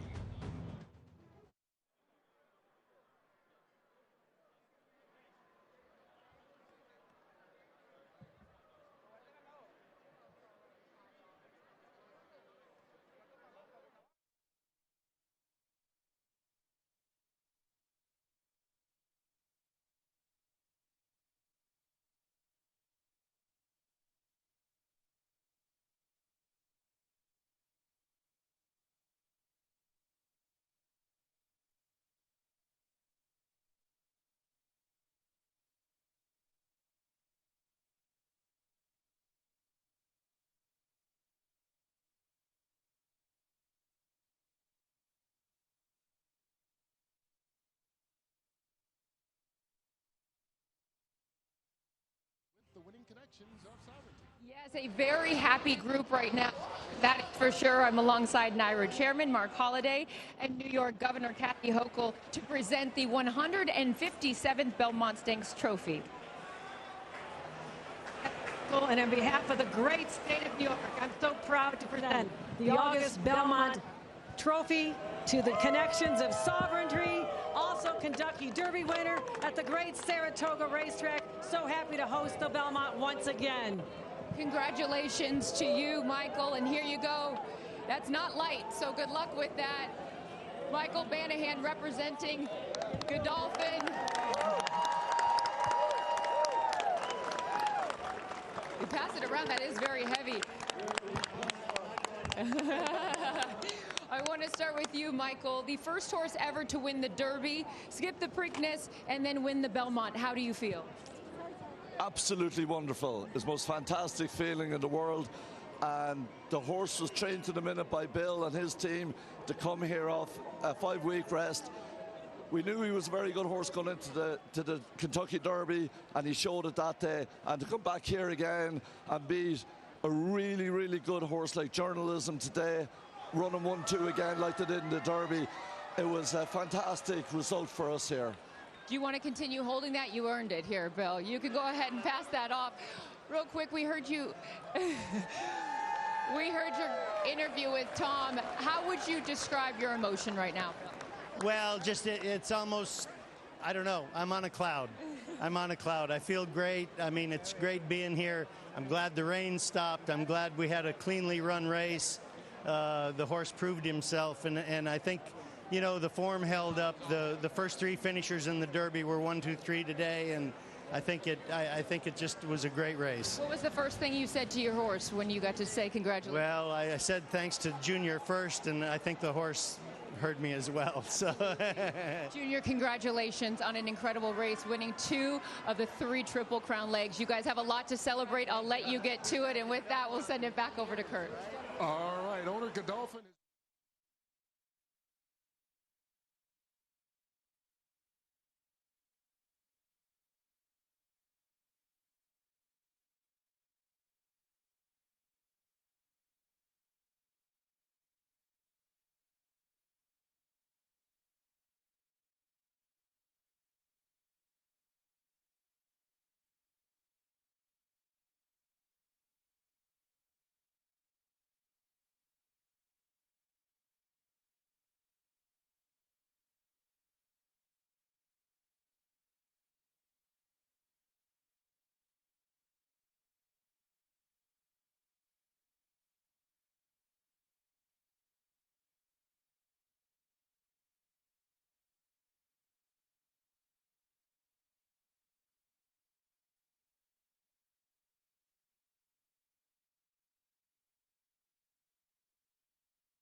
Well, there's no debating it anymore who the best 3-year-old in the country is. Great race by journalism. Great that they ran 3 times in 5 weeks. He takes the lead, turning for home, but Junior Alvarado and Bill Mott's Charge Sovereignty just way too good down the stretch in another spine-tingling rendition of a Triple Crown race. Fun to take it all in. And now the sun is shining here in Shakopee. We got 4 more great live races, including a stakes race. So I'm glad you're here. Seltzer Fest is rolling. We're having a good old time here at Canterbury. Let's handicap the next race together. Here in race 5, we're going to go with a late pick 4, the final 4 races of the night, including that stakes event. And let's handicap number 1, Happy Hour Bobby. Bobby is super fast out of the gate. Think of Rodriguez in the Belmont. He wants the front, and from the inside, he's probably going to try to get it.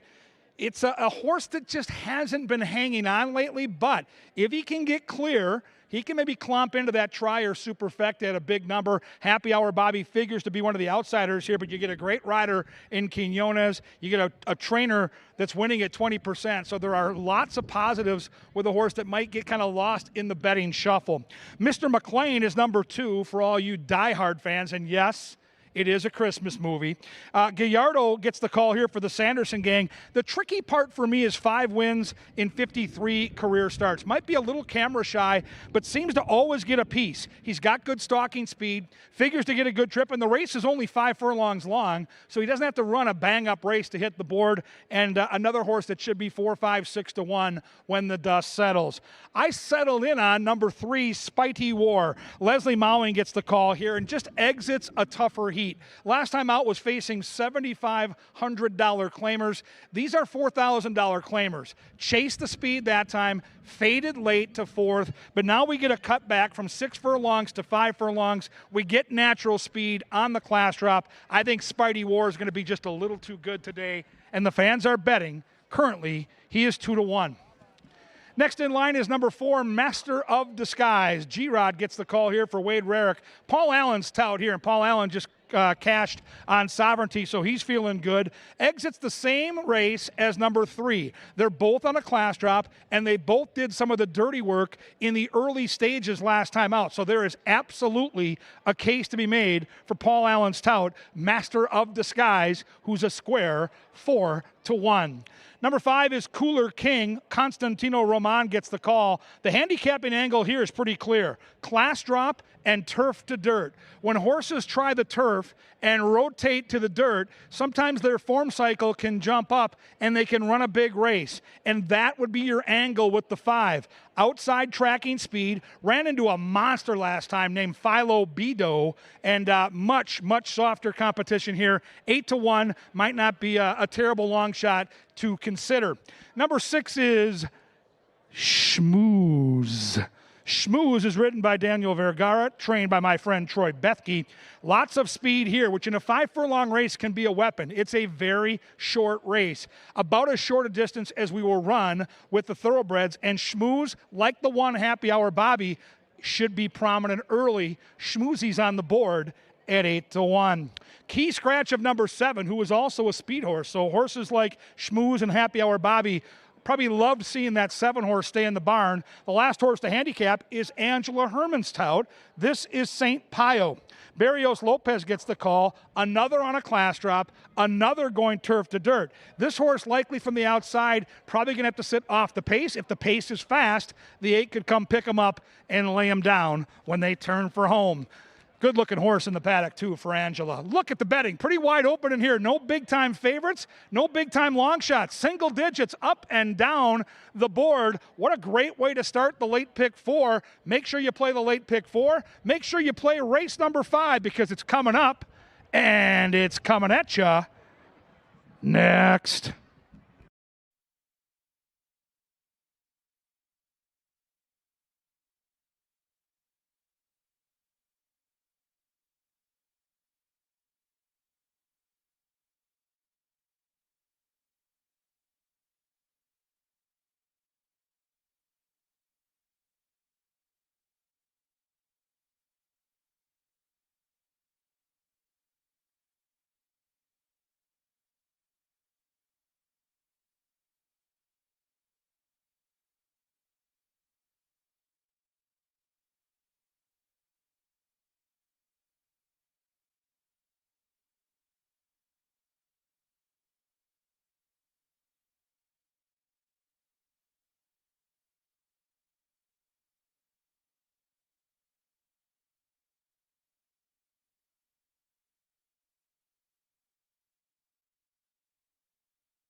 And to the racetrack for the 5th, beginning a pick 4 on the final 4 live races today, this Saturday at Canterbury. Scratch number 7, Tactical Attack.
And the horses are arriving at the starting gate. It is now race time into the Final Four live Belmont Stakes Saturday at Canterbury Park.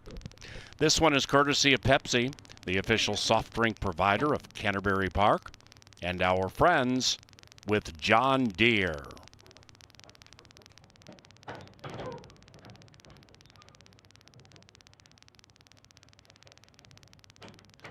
Spidey War, 8-5.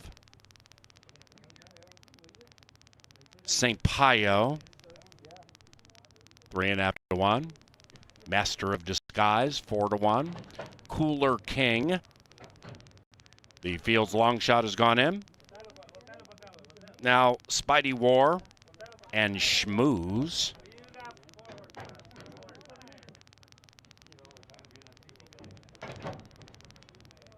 St. Pio, last in line. Spidey War, 3-2.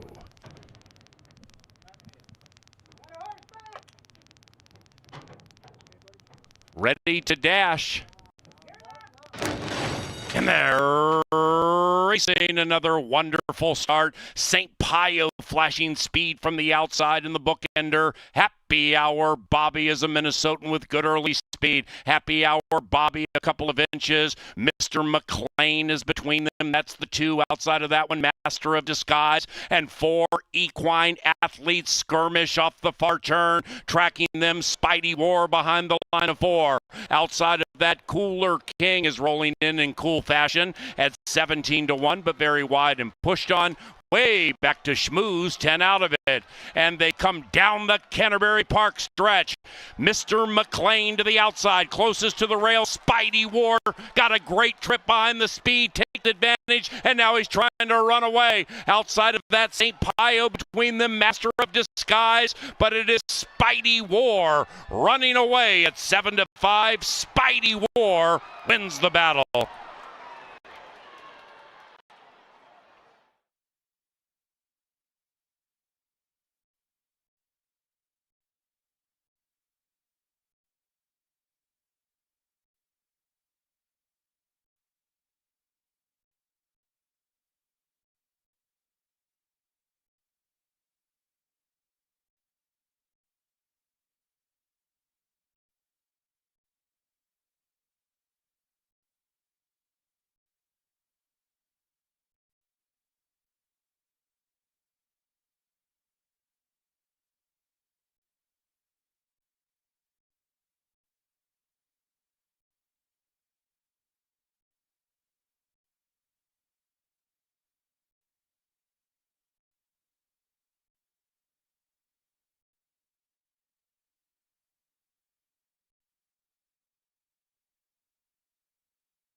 Number 3, Spidey War first.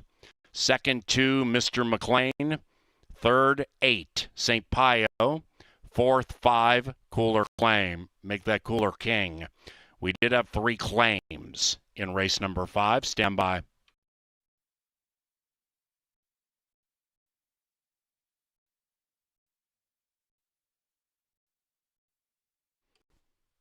The winner, Spidey War, claimed for $4,000 by trainer Lynn Rarick and the owner, Joel David Sandstrom.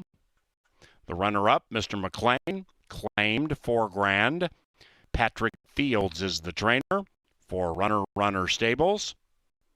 And number 4, Master of Disguise, also claimed for $4,000. Tony Rengstorff trains. And Rengstorff Stables and Guy Trooms own number 4, Master of Disguise. Race 5 is official. 3 claims. Master McLean, Fields, Bo Diddleys. Spidey War, the winner. L. Rarick, Sandstrom. And Master of Disguise, Rengstorff Trooms. Into the winner's enclosure, Spidey War, and Leslie Mowing. Rick Tappy's the winning owner, and the winning trainer, Heath Lawrence.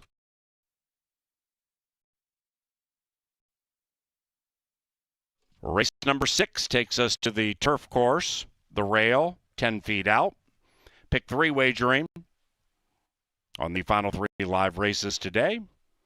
And in race 6, scratch numbers 10, My Calante, and 12, It's a Boy. Race time, 22 minutes from now.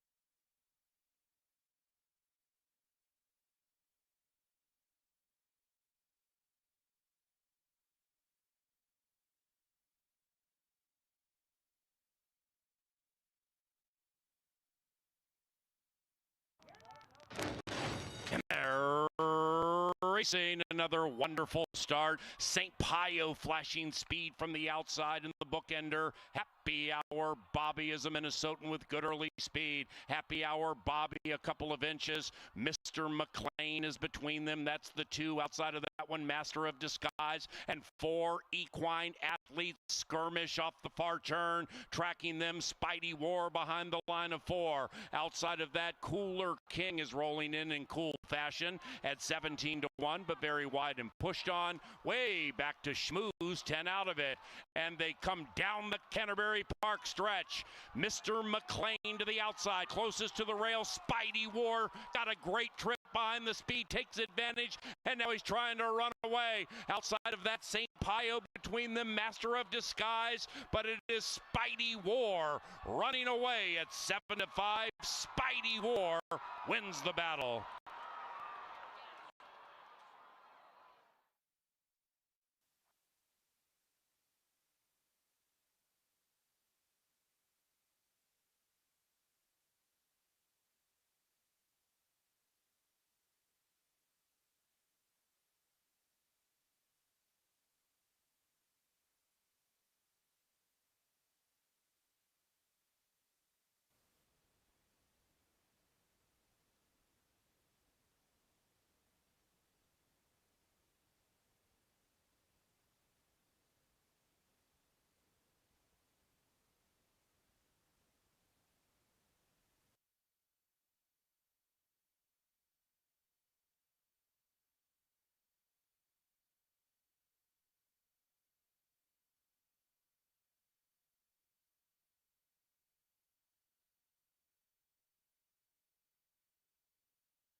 Very heady ride by Leslie Mowing leads Spidey War into the winner's circle, and we sail on to race number 6, the best betting race on the card, period. Big field, big potential. Paul Allen's talked about this. Long shots have been the norm on our turf course here in the first few weeks of racing. The average $2 win bet in our turf racing is up over $13 for each winner. So if you're looking for a trifecta or a superfecta where you can get some bang for your buck, this is the race. And if you get the right combo, you might need to head over to the Home Depot, get a wheelbarrow for all that cash you could win. Let's find some long shots. Let's talk our way through the race. We'll start with number 1, Mark in Greeley. 3 career wins, all on the Canterbury turf. Big closer. Likes to lay back early, make one move. The good news is he can save all the ground inside. The bad news is his form right now just isn't up to snuff. When he's right, he's really good. He just hasn't been good in a while, and he's getting a little older. He's 8, looks good in the paddock. If he goes back to some of those glory days, look for him to try to make some late noise in the Canterbury stretch. Troy Bethke trains the 2, Loring Park. Eddie Gallardo gets the riding assignment. I tell you what, these are the kind of horses that are the nuts and bolts of the game, and I love them so much. They show up every time, and they run their race. Look at this horse's numbers on our turf course. 19 tries here. 17 for 19 in the trifecta. That's incredible when you factor in how wide open turf racing can be. His weapon is speed. He likes to get out of the gate and put himself in the race. In a big field like this, that can be quite the advantage because there's no traffic when you're out near the front. Absolutely the horse to beat. The only question I had is he's 7 and hasn't raced since September. But boy, does Troy have this horse fit, looks good in the paddock, and to me a must-use in those exotic wagers. 3 is another big closer, Fly Nightly. Carlo Lopez looking for another win. This guy knows how to get it done. 12 wins from 67 career starts. I think the 3 at 6-1 can be used in those gimmicks. A very, very nice closer that should be ambling in late. Here's Harry Hernandez, hottest jock at the track in the first month of racing. He gets Synaptic, and Synaptic is another horse with no early speed, but figures to be rolling on late. Always trust Double H in the saddle, and 7-2. 5 is Superwise. There she is, Erica Murray. She rides for Gary Shearer. 0 for 12 on our turf. That's the bad news. 5 for 12 in the trifecta. He's kind of a nibbler, but he nibbles at big prices like last time when he finished 3rd at nearly 12-1. So he's a horse I'm going to mix in underneath in my tries and supers. The 6 is Thick Haze. 8 career wins on the Canterbury turf. Big closer, not in his best form right now, but on his best day, a lot like the 1. He can get her done. 7, Crafty King with the Q. Hall of Famer David Van Winkle gets the call. 2nd time off the layoff. 8 is Oh Great, the Irish-bred horse who shipped in from out west and showed nothing last time, but this horse was knocking heads at Santa Anita. My pick in the race is the 9. I'm going to try 30 seconds out. Castellanos gets the call for Jose Silva. Horse has natural speed. And I think off that last start where he did all the dirty work, should get a much more favorable trip here tonight. 11 is Hard Love. Chad Lindsay gets the call for Lawrence in from Arizona. Good outside stalking speed and on the board at a juicy price of 18-1. What a wagering endeavor we've got in front of us tonight. Race 6 on the turf. Long shots galore everywhere. Look at the betting board right now. The lowest price, the favorite, is still 3-1. What an awesome opportunity. Go get that try. Go get that super and go get that wheelbarrow and head yourself home with all that cash. Race 6 on the turf coming up and coming at you. And it's all next.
to the unpredictability of the CBY turf course.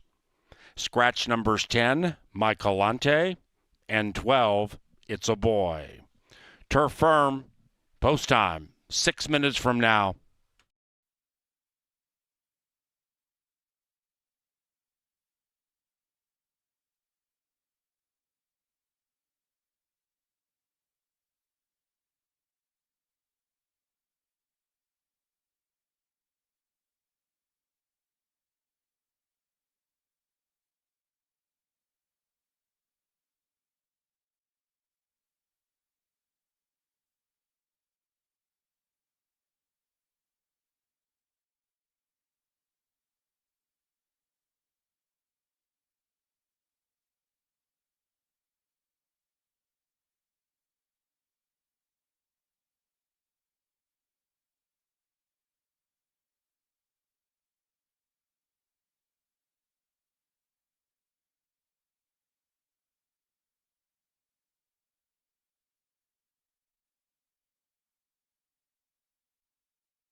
All right, ladies and gentlemen, it's almost race time, and we want to thank the Minnesota State Lottery for supporting racing here in Minnesota.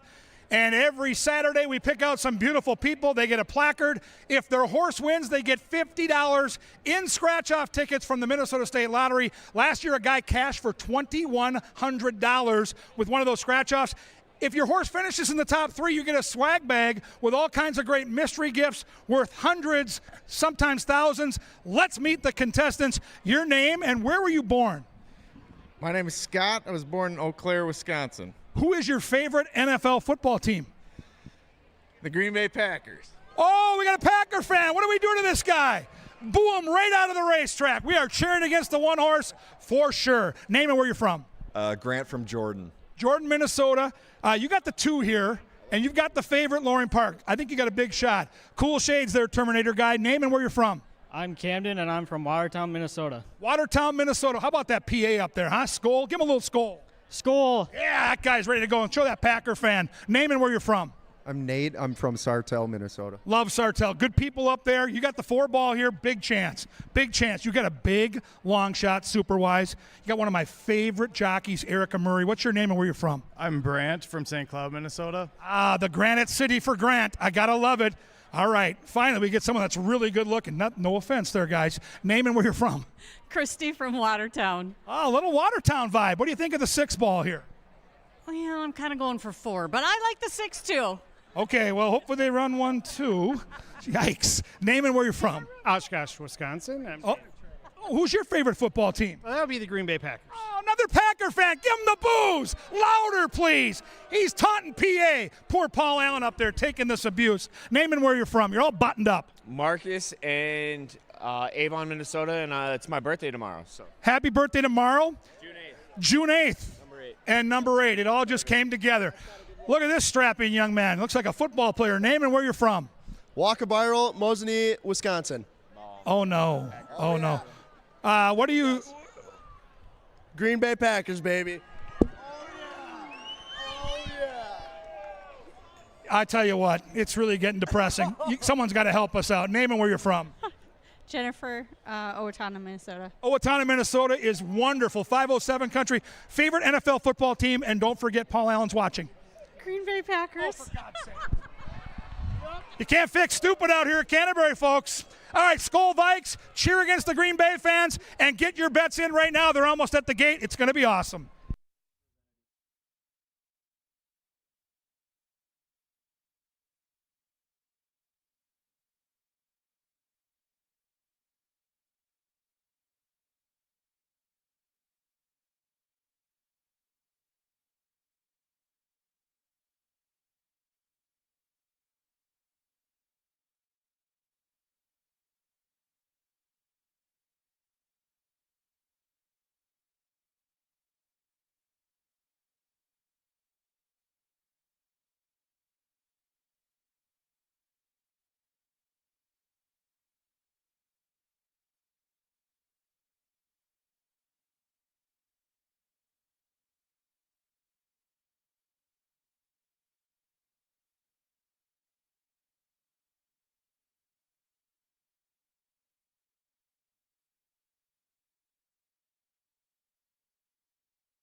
It is now race time.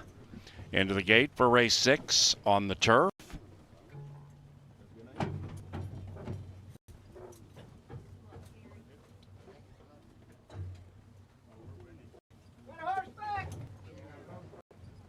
Hard Love, last in.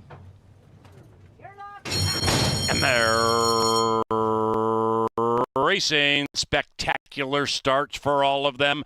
And Minnesotan Loring Park. Loring Park with the bright blinkers grabs the lead as they pass it for the first time. 30 seconds out. The 9-year-old very keen to go, very spry. And 30 seconds out is taking the lead by 2 lengths. And the pace intensifies. Loring Park lays second, about 3-4 lengths clear from the Irish. Oh, great. That one's now 7 behind. 30 seconds out. Who's in a hurry around that corner. Hard Love, a long shot, 10 out of it in 4th. A length and a half clear from Crafty King, who's advancing to the outside. Super Wise secures the inside. Pace slows down a bit up top, and Super Wise is 13 out of it, now joined by Syntactic. Syntactic, the 4's on the move, 2.5, 3 clear from the 9-year-old Fly Nightly. That one is 3rd last, 2.5 clear of Thick Haze, and the one in last is Markin Greeley. 17 covers them, and 30 seconds out still has a clear lead. 30 seconds out leads it by a length and a half, maybe 2. Loring Park trying to cut into that margin to the outside. After that, oh, great, just to the inside of Loring Park. 2.5, 3 lengths clear from Super Wise to the inside of Crafty King. And behind them is Syntactic, still chasing. 30 seconds out. Who's fending challenges outside? Super Wise finishing fast. That's it for the 9. Super Wise looking awfully crafty. On the far outside, Fly Nightly is charging, but it's too late. And at 8-1, Super Super Wise wins.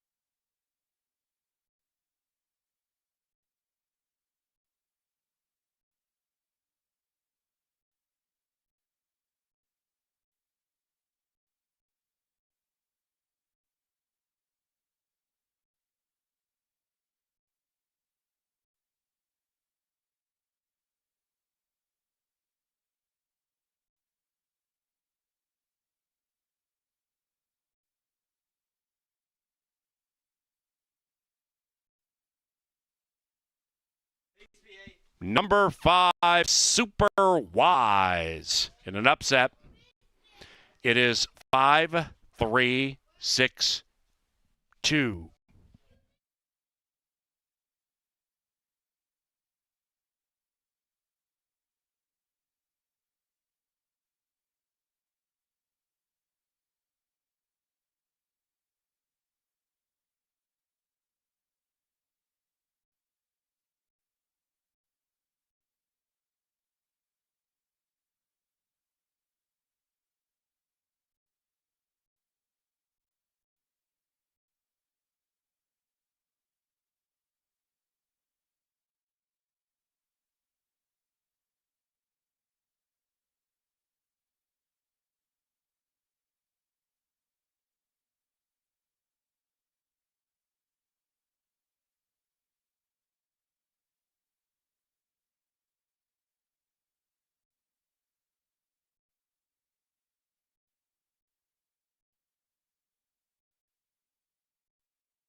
And race number 6 is official. Today's pick 5 paid $2,346.90. Pick 5, $2,346.90 for a 50-cent investment. Race number 7 is the Saturday penultimate. Some more hot stakes action for you. It's the Lady Slipper Stakes. Scratch number 1, Cupid's Crush.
And now entering the winner's enclosure, Super Wise and Erica Murray.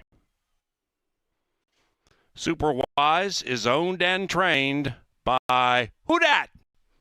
Gary Shearer. Who dat?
Racing. Spectacular starts for all of them.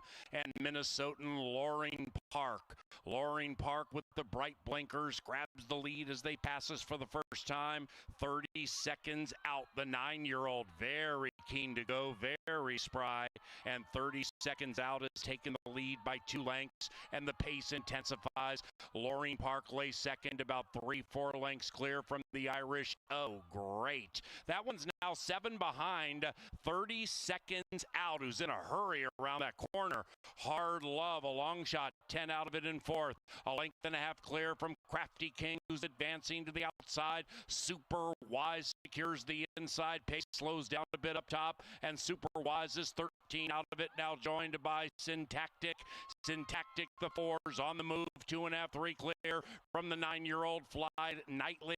That one is third last, 2.5 clear of Thick Haze. And the one in last is Markin Greeley. 17 covers them, and 30 seconds out still has a clear lead. 30 seconds out, leads it by a length and a half, maybe 2. Loring Park trying to cut into that margin to the outside. After that, oh, great, just to the inside of Loring Park. 2.5, 3 lengths clear from Super Wise to the inside of Crafty King. And behind them is Syntactic, still chasing. 30 seconds out. Who's fending challenges outside? Super Wise finishing fast. That's it for the 9. Super Wise looking awfully crafty. On the far outside, Fly Nightly is charging, but it's too late. And at 8-1, Super Wise wins.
And welcome back to the Dark Star Press Box. I'm your announcer, Paul Allen. We go from the unpredictability of the Canterbury Park turf course, Erica Murray with an outsider super wise at 8-1, to what fans think is the absolute predictability of the 39th running of the Ladies Slipper Stakes. We have an even money favorite here facing the defending champion, number 3, Thunder's Rock and Roll.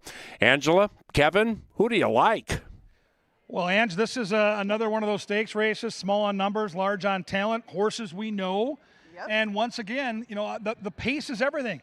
In the boy division, we saw out of the gate what we thought might have been the speed the defending champion get left. There's the Alligator Hunter loose on the front, and the race really was over a furlong in. Once again, we've got 2 speed horses, the 2 and the 3.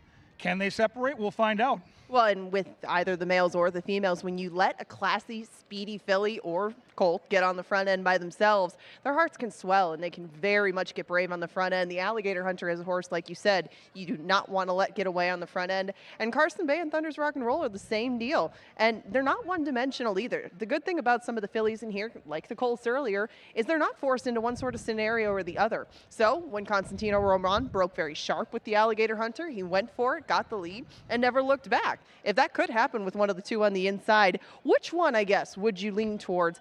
I might go with the recency towards the inside, but they're 2 very, very fast fillies. Well, and that's where the race is going to be settled early. And congrats to Erica Murray. She was nice enough to help us out on the TV side, did some great analyzation of some races for us last week. She gets the win on Super Wise in race 6. Maybe that momentum carries over. Let's be honest. If Thunder's Rock and Roll brings her A game, she's just better. She's faster and she's better. But the race recency, young horse, and let's not forget, this horse scratched out of an easier spot to run against these stakes horses, and that tells me something too, Ange.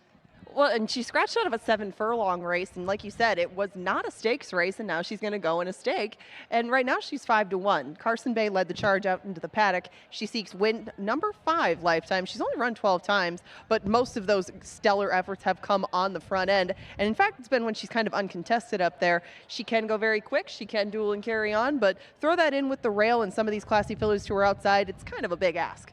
Yeah, and I want to see what the horses look like. Gary Shears all smiles off that turf win. Same connections here with this 2 and the 3, who's kind of the X factor off the layoff, off that tough start. Looks fantastic. When I handicapped the race, I was looking for something outside of the box. I mean, the 5 to me stands out like a sore thumb. She's a must-use. Our dear friends, Extreme Racing, the connections. But I really was impressed with retired Kathy last year when she tried the dirt. She is a proven turf horse. The dirt form not nearly as conspicuous.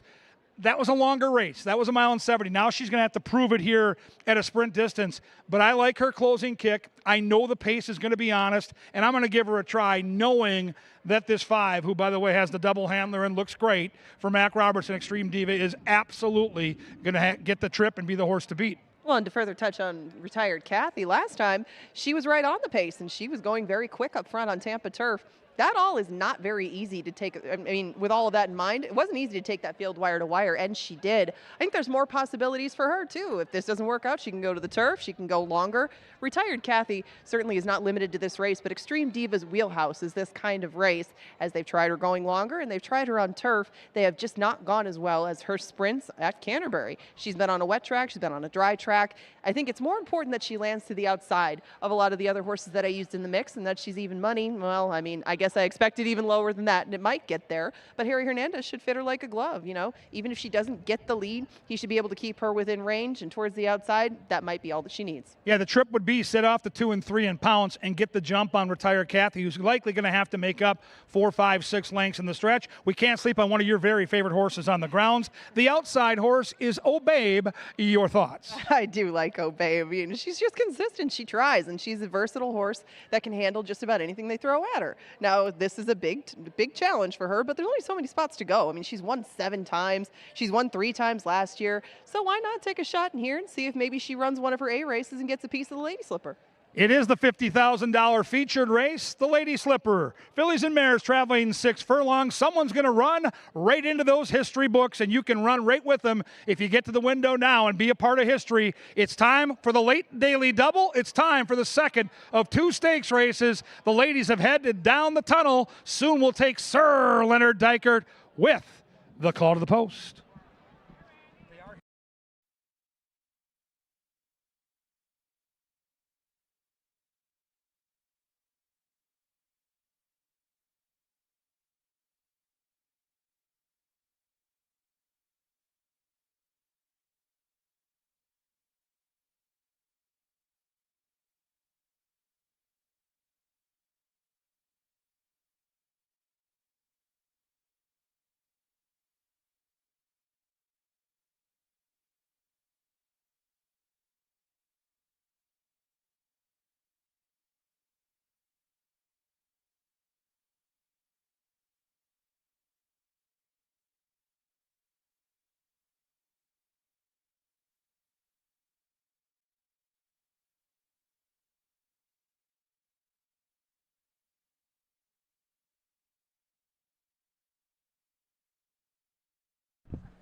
And the call to the post brings the fillies and mares onto the racetrack for the 39th running of the Lady Slipper Stakes, and here they are.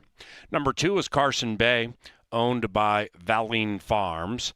Gary Shearer trains in the irons. Erica Murray.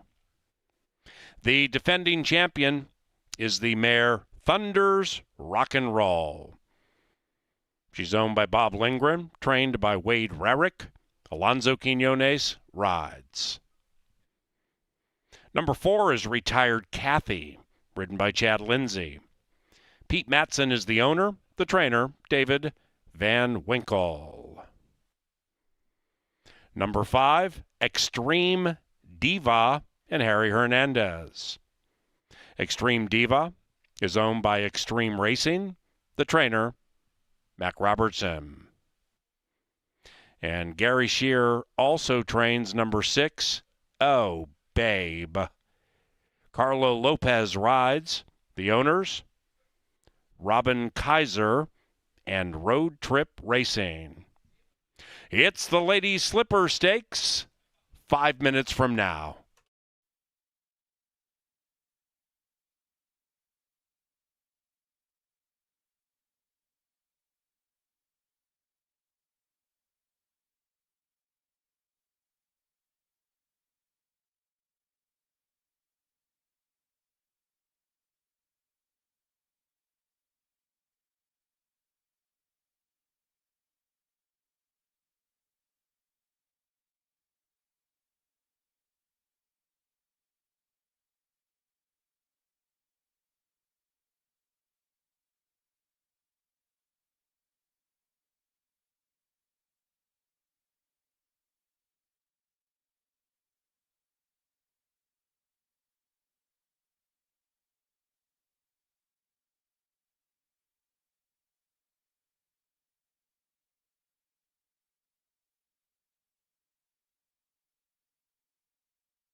And for some final handicapping thoughts on the 39th Lady Slipper, adjacent to the finish line, Angela Herman and Kevin Gorg.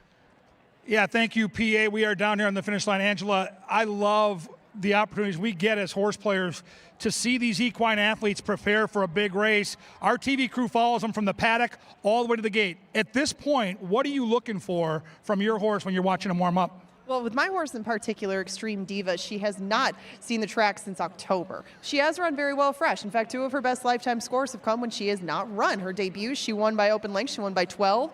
And when she made her debut up here last year at Canterbury, she won by 9. I mean, this filly really does run well when she has a little bit of rest behind her. I just wanted to see how she looked. If she was composed, looked ready to come back, she checked all of those boxes. That's why she's the price that she is, but she's very much the horse to beat. What did you look for with Retired Kathy? I wanted to see a little zip, right? Because she's a route horse on the cutback, and I like the way she's warmed up. I think it's going to take an absolute A effort to try to upset Extreme Diva, who I believe gets a great setup behind the 2 and 3 who have that patented early speed. But I thought both the 4 and 5 warmed up, and I kind of look at this race like the Belmont setup. I think Extreme Diva is going to get the jump on Retired Kathy, and I think they're going to duel down the stretch. It's a fabulous rendition, PA. The horses are behaving great. They're getting to the gate. Call a good one, my man. All right, thank you guys very much. Excellent work as usual. And it is post time for the Lady Slipper Stakes. The defending champion, Thunder's Rock and Roll, is 5-1. Extreme Diva now is 1-2.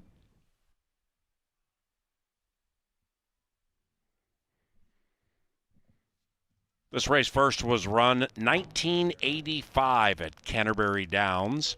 Bold Polly won it for A. Fernandez and Chuck Talaferro. First year of Canterbury Park, 1995. Wishex Kid and Chris Valovich won it for Kelly Von Hemel. Trainer Mac Robertson has won 3 of the last 5 and sends forth the favored Extreme Diva, who goes in professionally. Now, oh babe, stand by for the 39th Lady Slipper Stakes. And they're racing.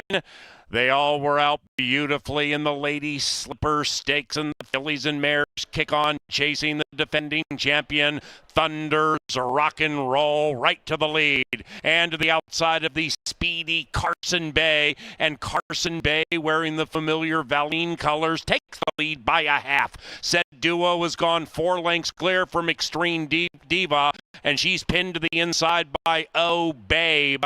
After that, Retired Kathy 9 lengths rearmost. Off the far turn, Thunder's Rock and Roll trying to go back to back. Carson Bay continues to bug to the inside. Extreme Diva is shoved on hard, angling to the outside. After that, we come back to Retired Kathy beginning to run on a smidge. Thunder's Rock and Roll at 4.5-1. Looks to rock and roll in the winner's circle. Retired Kathy from last right up to second. Here comes Retired Kathy, and Retired Kathy and Chad Lindsay attack the defending champion. Retired Kathy wins the Lady Slipper Stakes.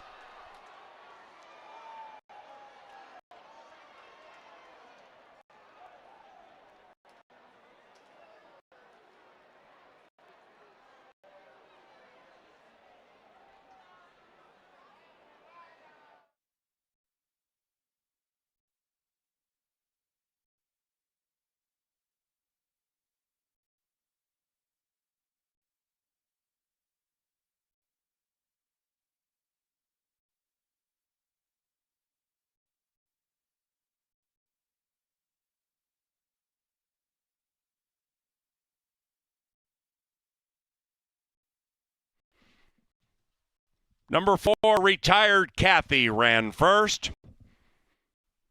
Owner Pete Matson sweeps the Saturday Stakes. 4-3-6 in 110.60. Results are unofficial.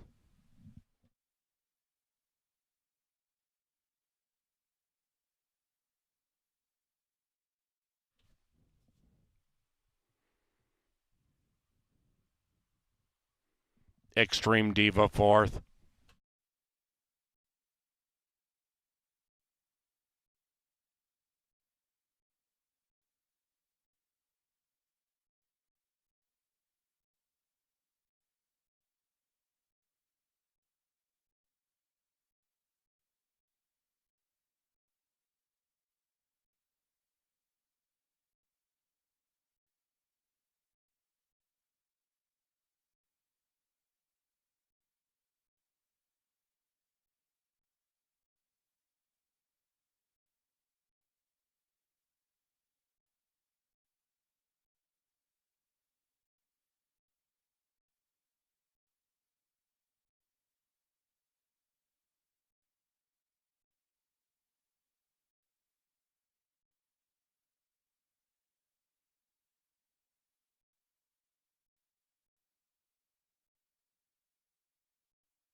And the Lady Slipper is official.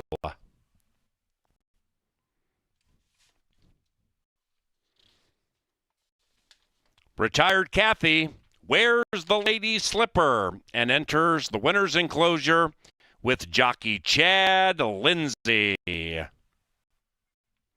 winning owner, Pete Matson, and the winning trainer, DVW, David Van Winkle. Retired Kathy, the Minnesota Oaks champion from last year, is a 4-year-old bay daughter of Flying Line out of Shaw. Bred in Minnesota by the winning owner, Mr. Pete Matson.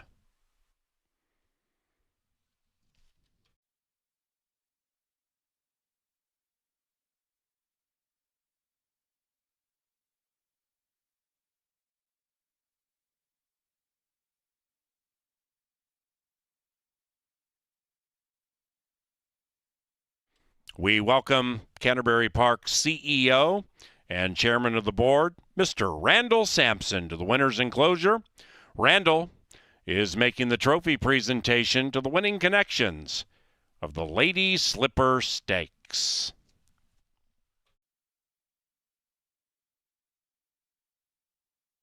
The 8th race is our final live race today. We finish on a firm turf course. Scratch number 2, Lady Astrid.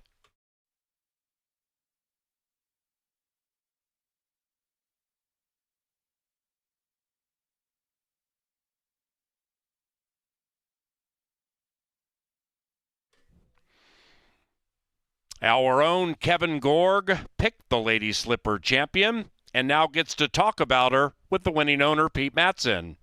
Well, 2 stakes races, and nothing changes here in Shakopee. It seems like every year we're having a chance to talk with our good friend Pete Matson. What a neat horse. I mean, she's been so good going long and on the turf. Now she's winning on the dirt, and today she's winning sprinting. Yes, she can, I think, do it just about everything.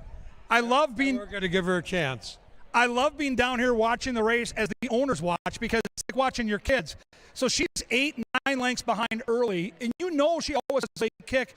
What were your nerves like, and what were you thinking as that race unfolded? Just let's go.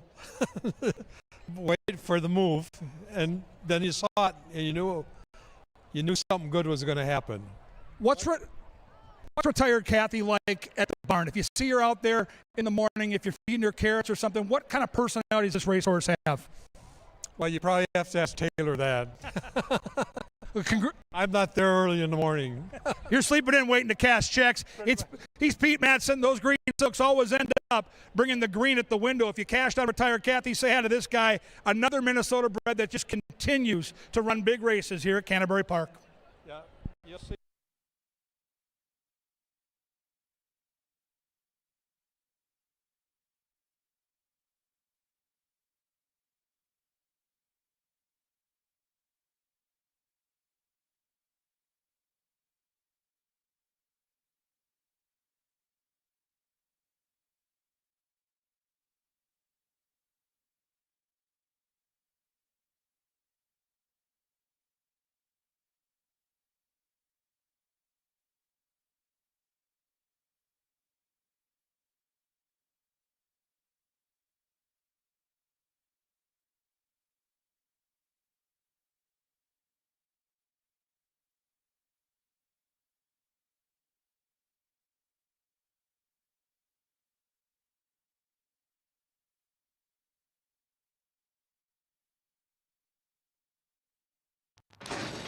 And they're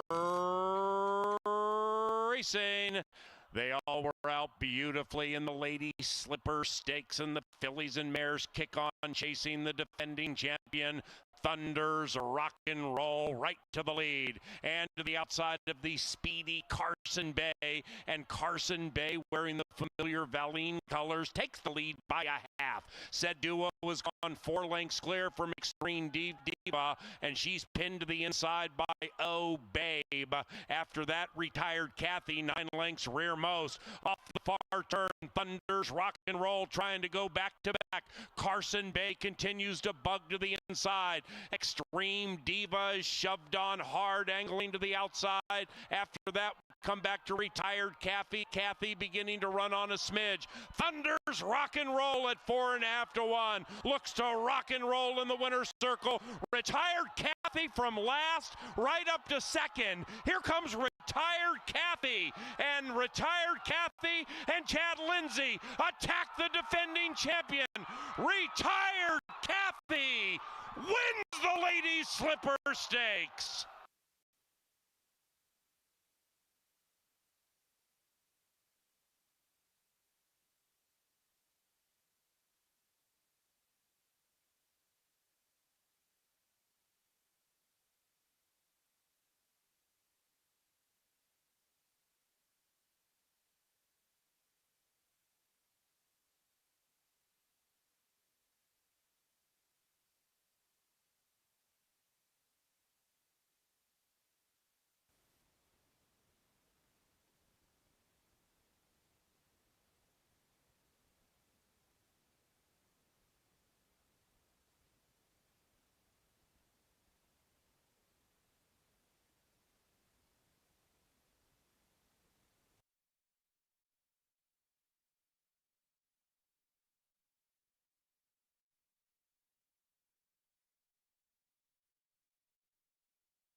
Welcome back. Angela Herman, Kevin Gorg with you in the TV studio. We're back tomorrow for Pepsi Family Day, 1 o'clock. It's a staple. Bring the kids out here, face painting, pony rides, a petting zoo, the wonder of it all. But now, Ange, the big news, paging forward to next week, we start our Wednesday racing program. Wednesday, we start at 5 o'clock. 9 big races, including 2 quarter-horse stakes races. Right. Make plans to be here, right, Ange? Jeff's favorite time of the year. Absolutely. Quarter horse racing starting up. Remember, Wednesday post is 5 o'clock. We are back to 5 o'clock post today, a special for the Belmont. Now we have 12 minutes until race number 8. Scratch the main track only entrant, Lady Astrid. We'll go a mile on turf to close things out. And, I mean, you've been hotter than a pistol. And I want to know why you like the 6 True Myth. And can David Van Winkle sweep the late double? Oh, he absolutely can. You know, I respect the bounce factor off that big effort, but that's way back in April. It's a Tampa shipper. Got a great setup that day. They went 22-4 for the opening quarter mile, but this is a consistent closer. And I looked at the tote board and saw the price right now. I'm not going to lie to you. I'm kind of enjoying the value. This horse was 5-2 in the morning line. I think the odds will drift downward. But what drew me to this horse, Ange, is this horse I went back and watched. There were some traffic issues. She had to wait, and when she got open, she exploded, winning by nearly 4 lengths. I don't see a ton of early speed in here, but I don't think she needs it. I think she'll come with a run. I think she's going to be a big factor late. UNPA, 2/3 of the Steam team, are on the 3, Grace Darlin, who in from Gulfstream Park, off a bit of a layoff, but certainly when you get Joel Burnt at a square price, has a look. Well, and I just wanted to find some pace in here because outside of Miggy, the 5, who I think is pretty set on going to the front, Grace Starling was really the only horse that I thought really wanted to be close to the front end. There's a lot of horses that drop pretty far off the pace, True Myth included. And I mean, Marin just absolutely threaded the needle last time with her. Everything that needed to break her way did. And I totally respect the way that she finished it off. It's just another big field. Will everything go that way? So Grace Darling is the way that I go. Coming off a Tapeta race. Now down at Gulfstream, they have 3 surfaces, and by far her 3 worst races in recent history were on that Tapeta surface. If you take the turf races only into account, I mean, one of them was a win, and the other one was a pretty even 4th, but that win was against 25,000 non-twos. I think that translates pretty well to anything up here. The only problem is that was in early 2024. She has been gone a long time. I know that she's probably better on turf. The works aren't plentiful, but they're good enough to lead me to think that Joel Burnt thinks that she's ready to rock off that long of a rest. So I'm going to see if she can't pull a mild upset with her speed, although 5-2 would not be that. I expect her price to go up a little bit. Let's give the fans each a long shot quickly as the horses get ready to leave the paddock. I'm going to give the fans the 1, Derry Goulin, inside post, Fausto da Silva, decent enough form. Didn't run big last time, but the 3 before that were good enough to be in the picture here. I'm going to use this horse in all my exotics. Give us a long shot. I'm going to give you Miggy because I didn't find that much speed in here. And really the way that she's finished off her last 2 have been so powerful. Even if she has had to wait a little bit, even if Sammy Camacho told her to sit behind horses, she didn't care either way. I still think her natural speed is going to put her in a very good position. Maybe she and Betty Jo Williams could steal this. I'm on the 6, PA and Ange are on the 3. Don't forget about those long shots, the 1 and 5. Mix them into your exotic wagers. Make a little extra cash. The Card Club on the main level open 24 hours a day, 7 days a week and air conditioned. Back tomorrow for Pepsi Family Day. Wednesday racing next week starting at 5. CanterburyPark.com for all the deets.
Our bugler, Sir Leonard Dykert, ladies and gentlemen.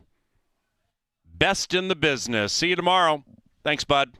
To the turf course, it's firm. Scratch number 2, Lady Astrid.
All righty, the Chaser at Canterbury Park is here to help all of us recoup some of the cash.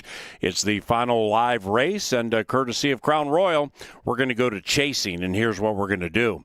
We're going to become reliant on the luck of the Irish. Number 3, Grace Darling.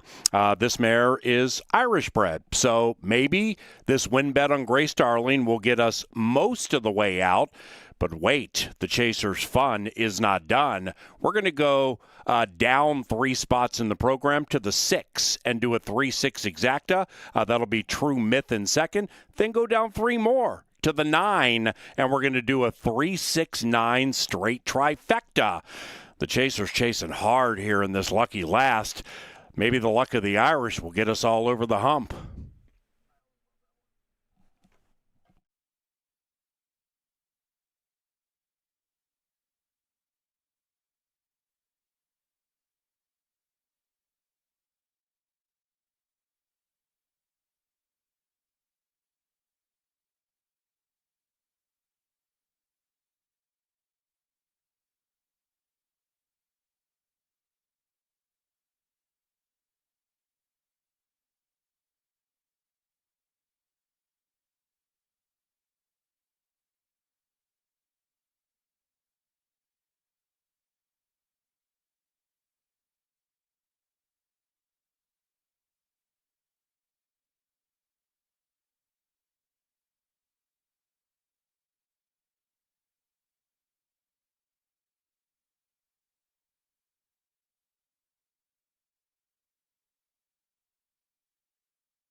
2 minutes.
And the horses are approaching the starting gate. Ladies and gentlemen, next week we settle into our 3-day-a-week racing schedule. We have racing Wednesday at 5 o'clock, followed by Saturday at 5 and Sunday at 1. CanterburyPark.com for all the details.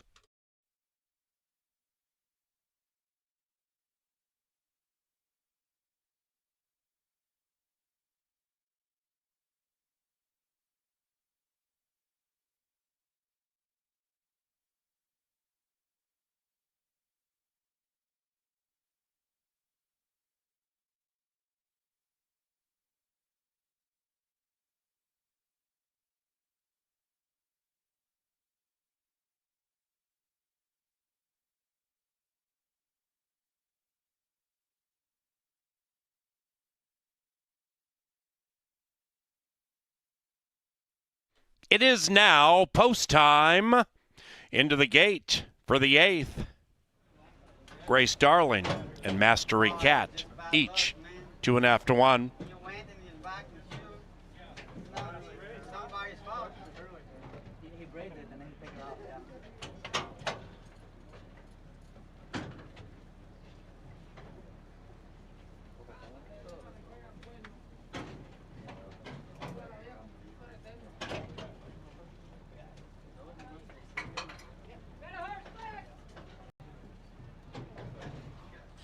Kara, last in line. And they're racing. And from the 3 spot, the Irish Grace Darling at 2.5 to 1 takes the lead. Grace Darling leads it with 1 lap to travel. After that is Derry Goulin just off the heels of the speed. And to the inside of Mastery Cat, who angles to the outside of that one, about 2 lengths from a pretty dawdling early pace being established by Grace Darling. Around the corner they go. Grace Darling, 1.5. After that, Hurricane Hunter, the Minnesotan, swirls along, 7 out of it. And to the inside of True Myth in search of 2 consecutive wins and advancing.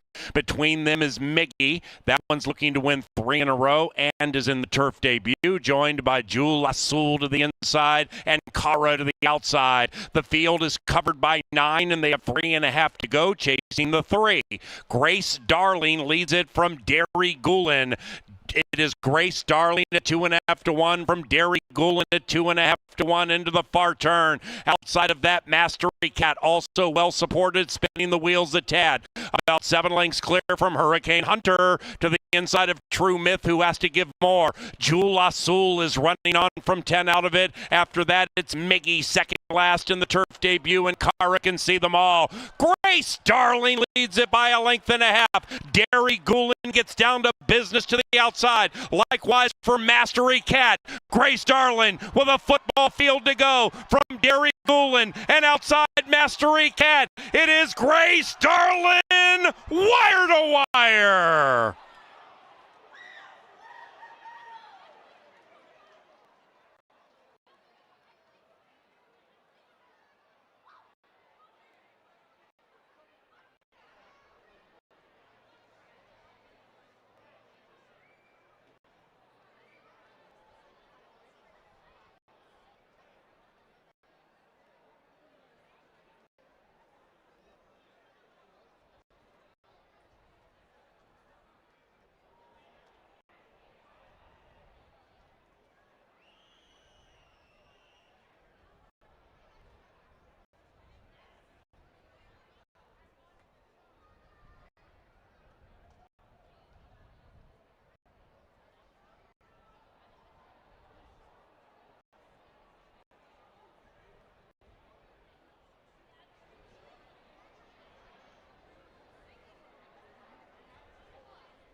Result of the photo shows the winner is number 3, Grace Darling. Dairy Goal in second, Mastery Cat third, Hurricane Hunter fourth. 3, 1, 4, 7 in 136.63.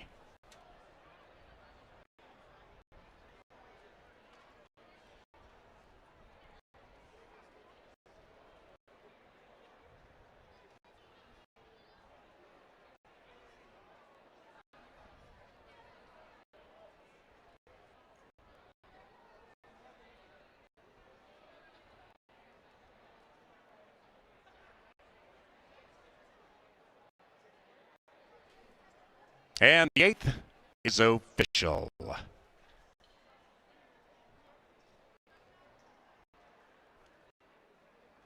Final double $55. Final pick 3, $217. Second pick 4, $463.70. Pick 4 pays $463.70 for 50 cents.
Entering the winner's enclosure, Grace Darling and Leandro Gonçalves.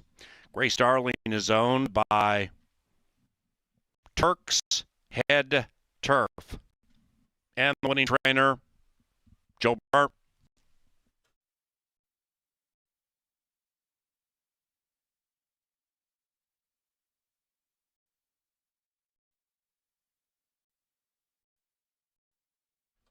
Ladies and gentlemen, stop by the casino if interested and play some blackjack or 3-card poker. We have a variety of games in the casino with full food and beverage service.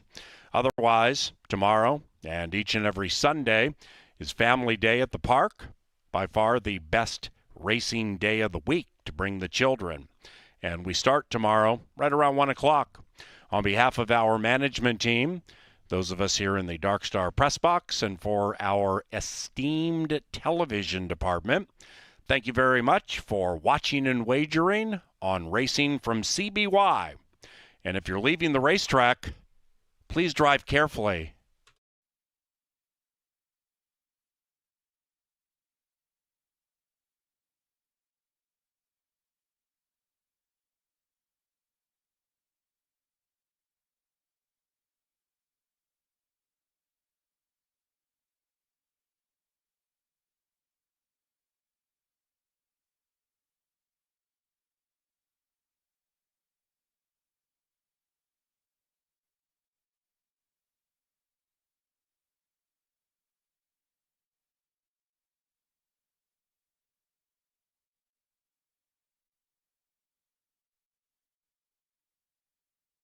Line.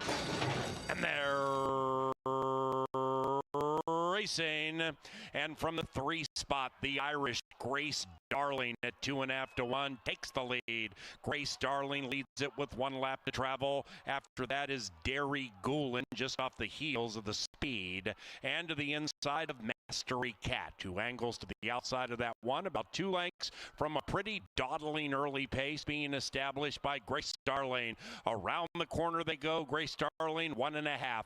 After that, Hurricane Hunter, the Minnesotan, swirls along, 7 out of it, and to the inside of True Myth in search of 2 consecutive wins and advancing. Between them is Miggy. That one's looking to win 3 in a row and is in the turf debut, joined by Jewel Azul to the inside and Cara to the outside. The field is covered by 9, and they have 3.5 to go, chasing the 3. Grace Darling leads it from Derry Goulin. It is Grace Darling at 2.5 to 1 from Derry Goulin at 2.5 to 1 into the far turn. Outside of that, Mastery Cat also well supported, spinning the wheels a tad. About 7 lengths clear from Hurricane Hunter to the inside of True Myth, who has to give more. Jewel Azul is running on from 10 out of it. After that, it's Miggy second last in the turf debut, and Cara can see them all. Grace Darling leads it by 1.5 lengths. Derry Goulin gets down to business to the outside. Likewise for Mastery Cat. Grace Darling with a football field to go from Derry Goulin, and outside Mastery Cat. It is Grace Darling, wire to wire.